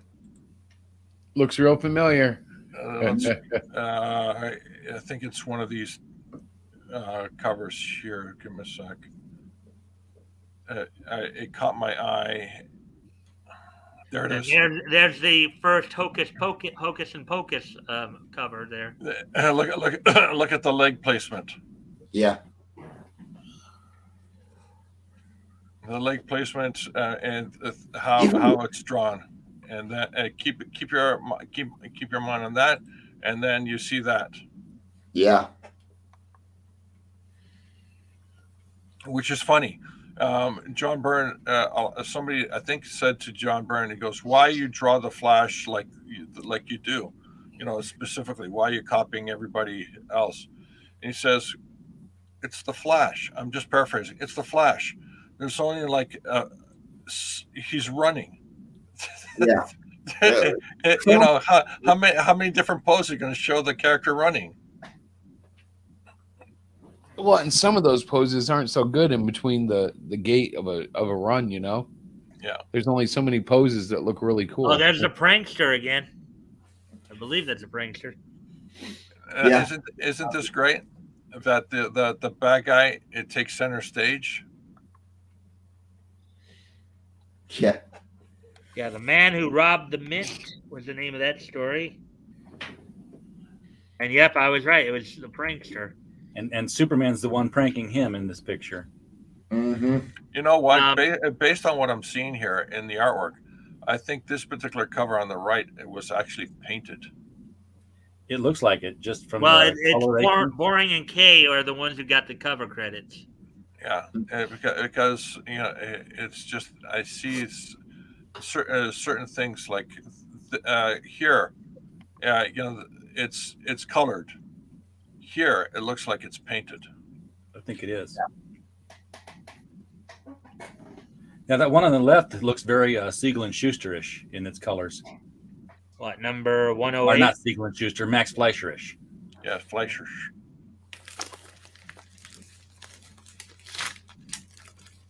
Uh-oh. Granny got her gun. Oh no! It's Superman. Actually, the artist for the cover of Action Comics number 108, the one you just said was Fleischerish. The penciler was Jack Bumley, and the inker was Stan Kay. Oh, Burnley. Yeah, Jack Burnley. Yeah.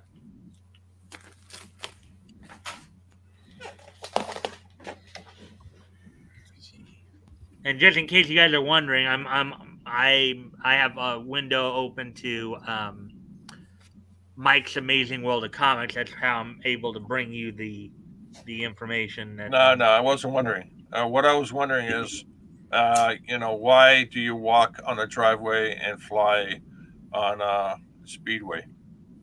What? Well, that's not even right, George. Be smart like George Peter Gaddis. Okay. Be smarmy like George Peter Gaddis. Yeah. Okay. Here, what I love about the artwork on the right is that Superman and the characters around them are well realized in a singular style, and the proportions, the caricatures in the line work and all that stuff. It's absolutely beautiful.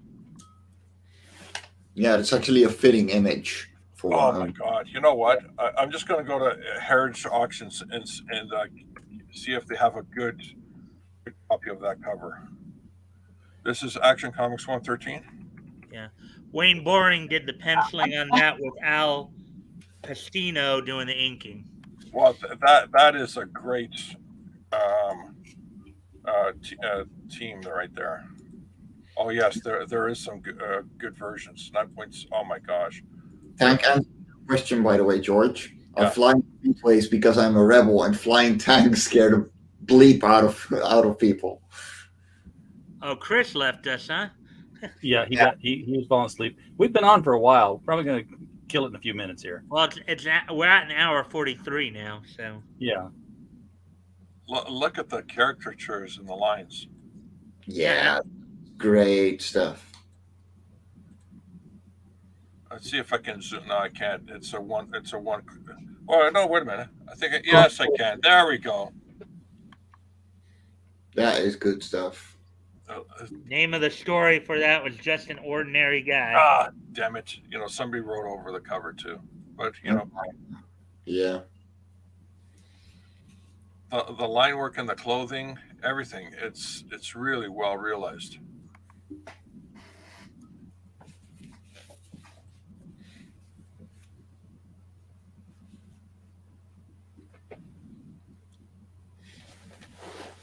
Oh, look at this.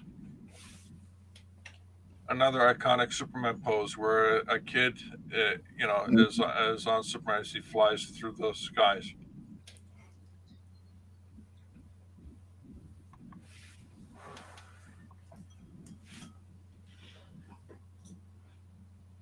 Is that a photograph on the left? No, I don't think so. In my life, I've never seen that cover. This is the first time. 116. Superman Snowman. The number 117. The Superman story was the Wizard of Winter. Approximate on sale date November 19th, 1947. Cover date January 1948. Yeah. The cover was, the artist for the cover was Ira Yarborough. I'm almost tempted to go into Heritage Auctions and get the best scans of the covers. And email it to this guy and just say, hey, just swap out these images, could you? Yeah. And the featured villain in this particular story, the Wizard of Winter, was J. Wilbur Wolfingham, who was probably he's shown up a lot. Well, yeah, he was one of Superman's main enemies in the Golden Age. He was kind of a shyster kind of villain. You know, he was like kind of a con man shyster kind of villain. He didn't have like any showed up in the power. Silver He Age, wasn't like a megalomaniacal mad scientist like Luthor. He was just somebody who just went around conning people. Yeah, he always had an angle, and it always ended up, causing more damage than he ever expected.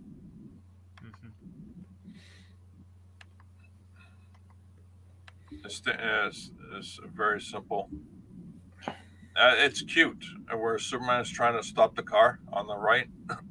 Yeah. And the thing that bugs me about this, it's just a pure design issue. The red cape with the red background. They could have gone with any other color. It would have been great. Well, the cover art for that one, George, was from J. Winslow Mortimer. Oh, look at that. He's a super stuntman. Well, 121, I believe that's him fighting Hercules right there, I believe. That's Atlas. Or Atlas. Yeah, one of the two. Yeah, Superman versus Atlas, you're right there. Well, it's on the cover, too, I guess. Yeah, that's what I'm just reading the cover, man. You see that? It just yellow, right? They could have just done white instead of the red or something. And it's another boring K cover. Right there for that one. Having other people draw over boring, they actually bring the character more into better anatomy. Yeah, a lot better anatomy. Boring knew his stuff. Oh my gosh, that's a great cover on the left. Look at that. Everything bouncing off of him. He's just standing there taking it. Oh, geez. What was it, 122? I always wondered, look at those knives breaking and stuff. I know that was a great image. Boring and Russos are the artists on that. Boring with the penciling, George Rossos with the inking. But, you remember they showed scenes of Lois would try to cut Superman's hair and the scissors would snap? Yep. If you take a pair of scissors and you try to cut a steel cable, you'll break your fingers before you'll break the scissors. It's not as much fun for Lois' fingers. Lois was a tough girl. Lois was a tough girl. Oh, I know. She had. Joking. Well, you get every other week.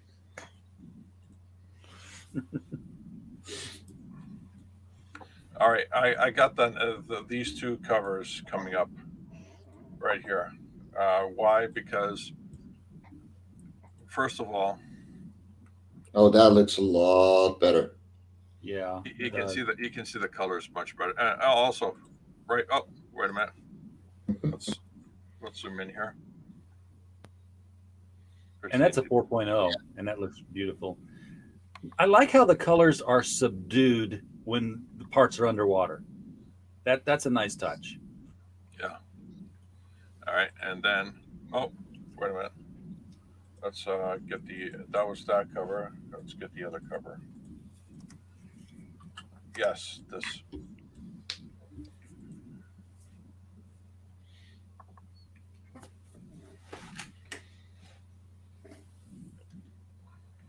Look at the line work and the anatomy work of the characters around them. Yep. The girl, she's drawn great, sexy, beautiful, right? The strong man, he's got a lot of great character lines in him. Yeah, everybody's got a beautiful character lines. Yeah, and here's the thing: those musculature lines aren't musculature lines like you see today. If you close in on them, they're not crosshatch because they don't cross, but they're like they're classic hatching, like proper hatching. Whereas now, you just kind of get a line to show that sort of thing. But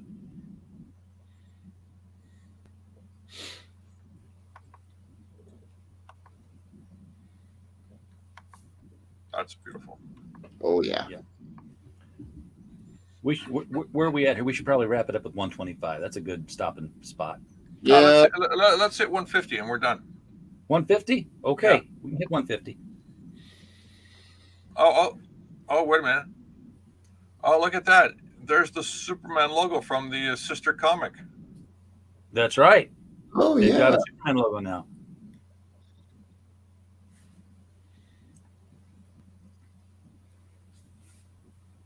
Well, they're certainly using up the space now that they got more space on the cover for the artwork.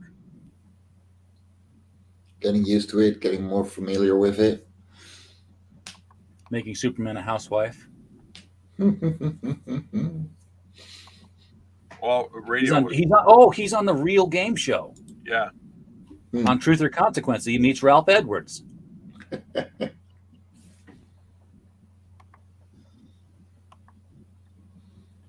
Superman getting tackled. That's cute. Oh, Tommy Tomorrow is in this. Oh, wow. Yep. Yeah, he did become a feature for a very short time, like a few issues. Well, no, he probably was in there a lot longer than that. The alternate universe Commandy. Tommy Tomorrow and Commandy were the same person in alternate universes until the timeline converged. Oh, that's cool. Hey, is this the first issue of Laura Loomis? Laura, what's her name? Superman and the Mermaid. I don't think that's Lori. Okay. By the way, Lori Lamari. Lori Lamari was a mermaid. Yeah, but there's a mermaid on the cover. Actually, Superman and the Fourth. That's actually Ann Blythe. That's actress Ann Blythe. Okay. Doing a movie, and she's playing a mermaid. So it's not Lori Lamaris there. But we left out one of Superman's other love interests, which was Lila Laral from Krypton.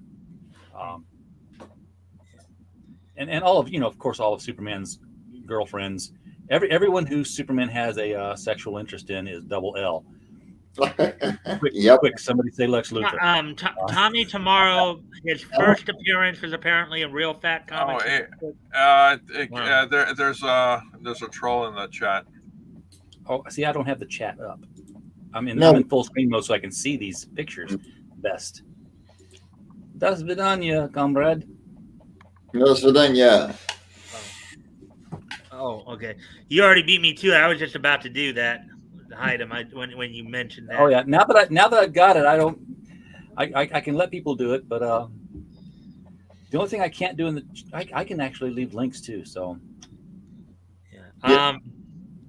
yeah. So Tommy Tomorrow debuted in Real Fat Comics #6, and then his first Action Comics appearance is in number 127.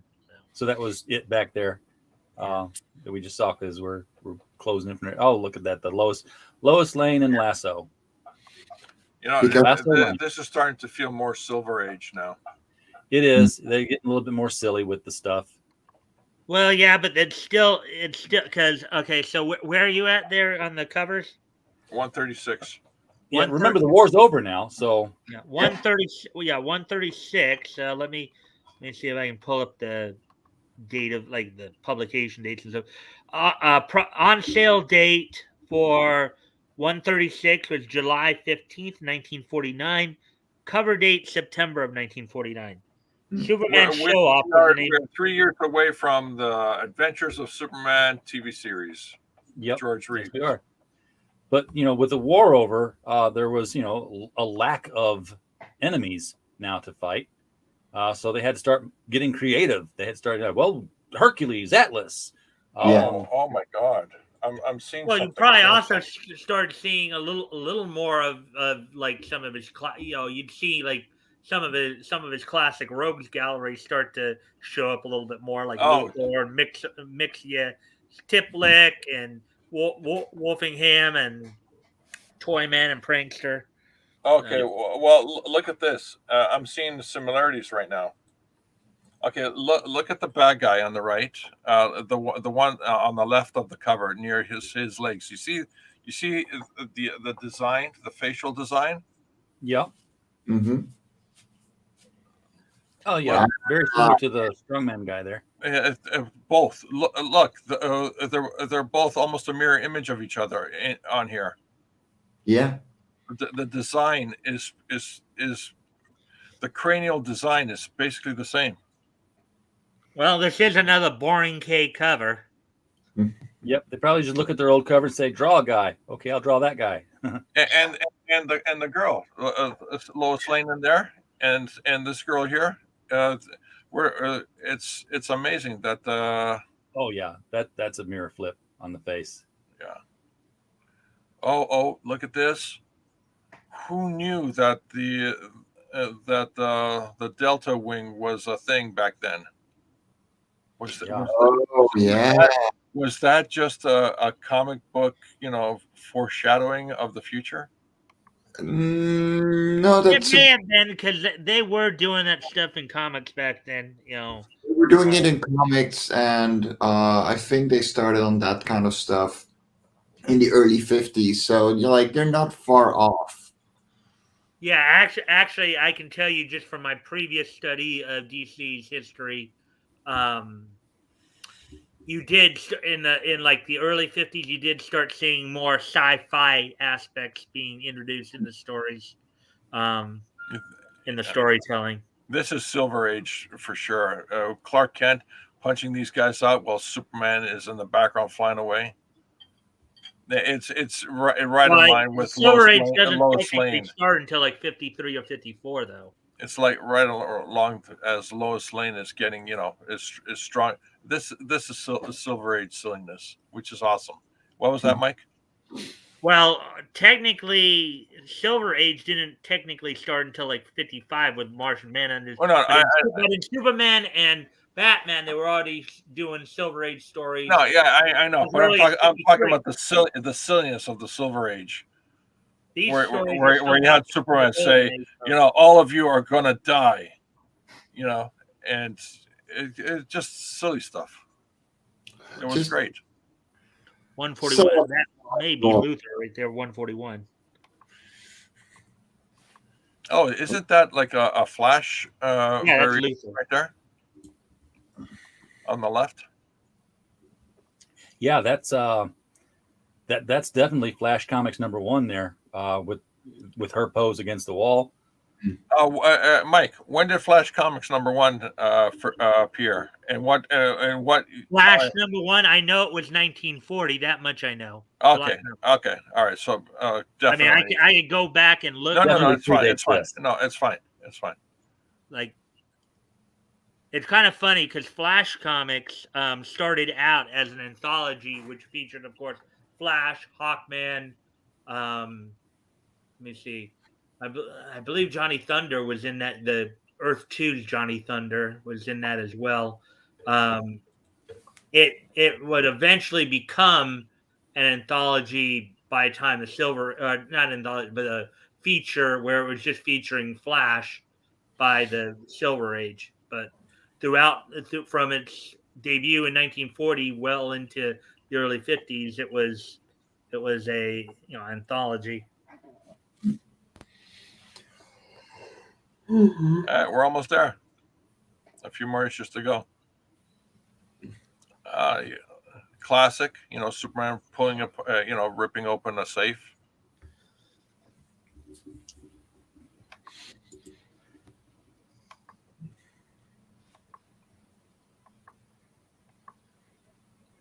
Superman, yes. Super Chief. Yes. I remember this issue. He had to walk the challenges of the Indian Chief. Superman Indian Chief is the name of the story, I believe you're looking at there. It says it right there on the cover. Yeah. He's not culturally appropriating anything there at all. Mm-hmm. And just think, I'll be going over these again probably, in a few months or maybe a couple of years here at this point. But and that's 150 is people putting their head on Superman's body, and he's taking their pictures. Wow. It's funny. Lois and Superman TV series, which I think is really well done, and they're about to introduce Doomsday into the the series. Yeah. What I'm looking at, they had the last episode. They had like a retail store that had a whole lot of different Superman memorabilia. And one of the oh my god, you know what? Give me a sec. I gotta find the snapshot before we go. I remember seeing that, and I was like, "Oh, it's like walking through Metropolis, Illinois, where they have these big wooden put your head in Superman's body kind of things, and the big statue." Had my picture taken under that statue. It was fun. Well, according to the Atlas of the DC universe, Metropolis is actually in Delaware. Oh yeah, but there is a real Metropolis, Illinois. Yeah, I do know that. Yeah. Well, in fact, when I was there, I was at the Superman Museum, and if you see this Batman mirror behind me here, hanging on the wall, they had a Superman mirror exactly like it in a mirrored pose, flipped pose, and I was like, "How much?" And they're like, "It's a museum piece." I'm like, "No, you don't understand. How much?" And now the museum, from what I heard, was closed. I don't know if they've ever reopened it, but I need that. I need that mirror, acrylic mirror cutout Superman, and I need to frame it on black velvet, just like this one, so I can put them together. Well, here's something. You have one. You're showing 151 as well there. 151 has one of the few times where a group of Superman's villains are actually featured here. Mr. Mixias, Tiplick, Luthor, and Prankster all going after him in that story. Superman Super Mage Show is the name of the story. Where did George go? I'm right George here. Right here. Oh, right here. You're there. Okay. Oh, you're trying to find that image. Like, I'm looking for that image before we go. Can- Oh, there! I found it. Oh my gosh! Give me a sec. I have to pause. There we go. All right. Snapshot number 1.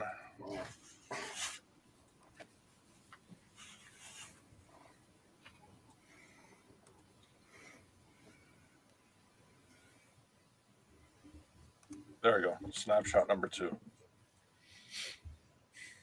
All right. Well, I guess RJ stepped away from his camera there. And here's number 1. They're looking across the street to the Superman memorabilia, and look at the illustration right there. Yep, that's a John Byrne body.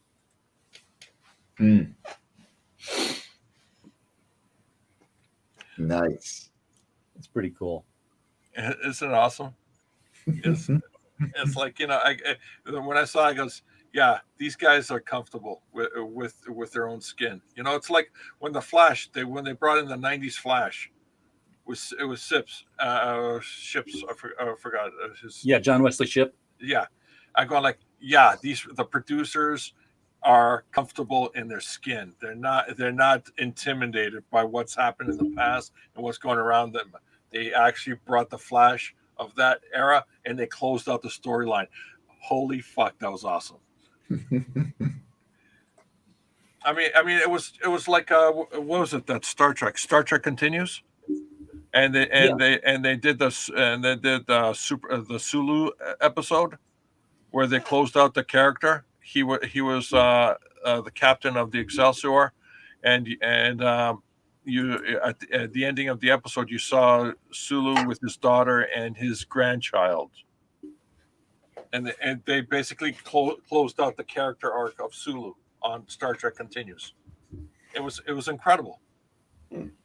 Oh, you're talking about Vic's production. Yeah, and it was written by Zicree, Mark Zicree. Just amazing stuff. All right, that's where we're ending it. All right, so what covers we want to throw up next week? Since that's the thing we do now. Want to pick a different character? Go through the Batman stuff, or you want to hop over to Marvel? Well, let's do Batman.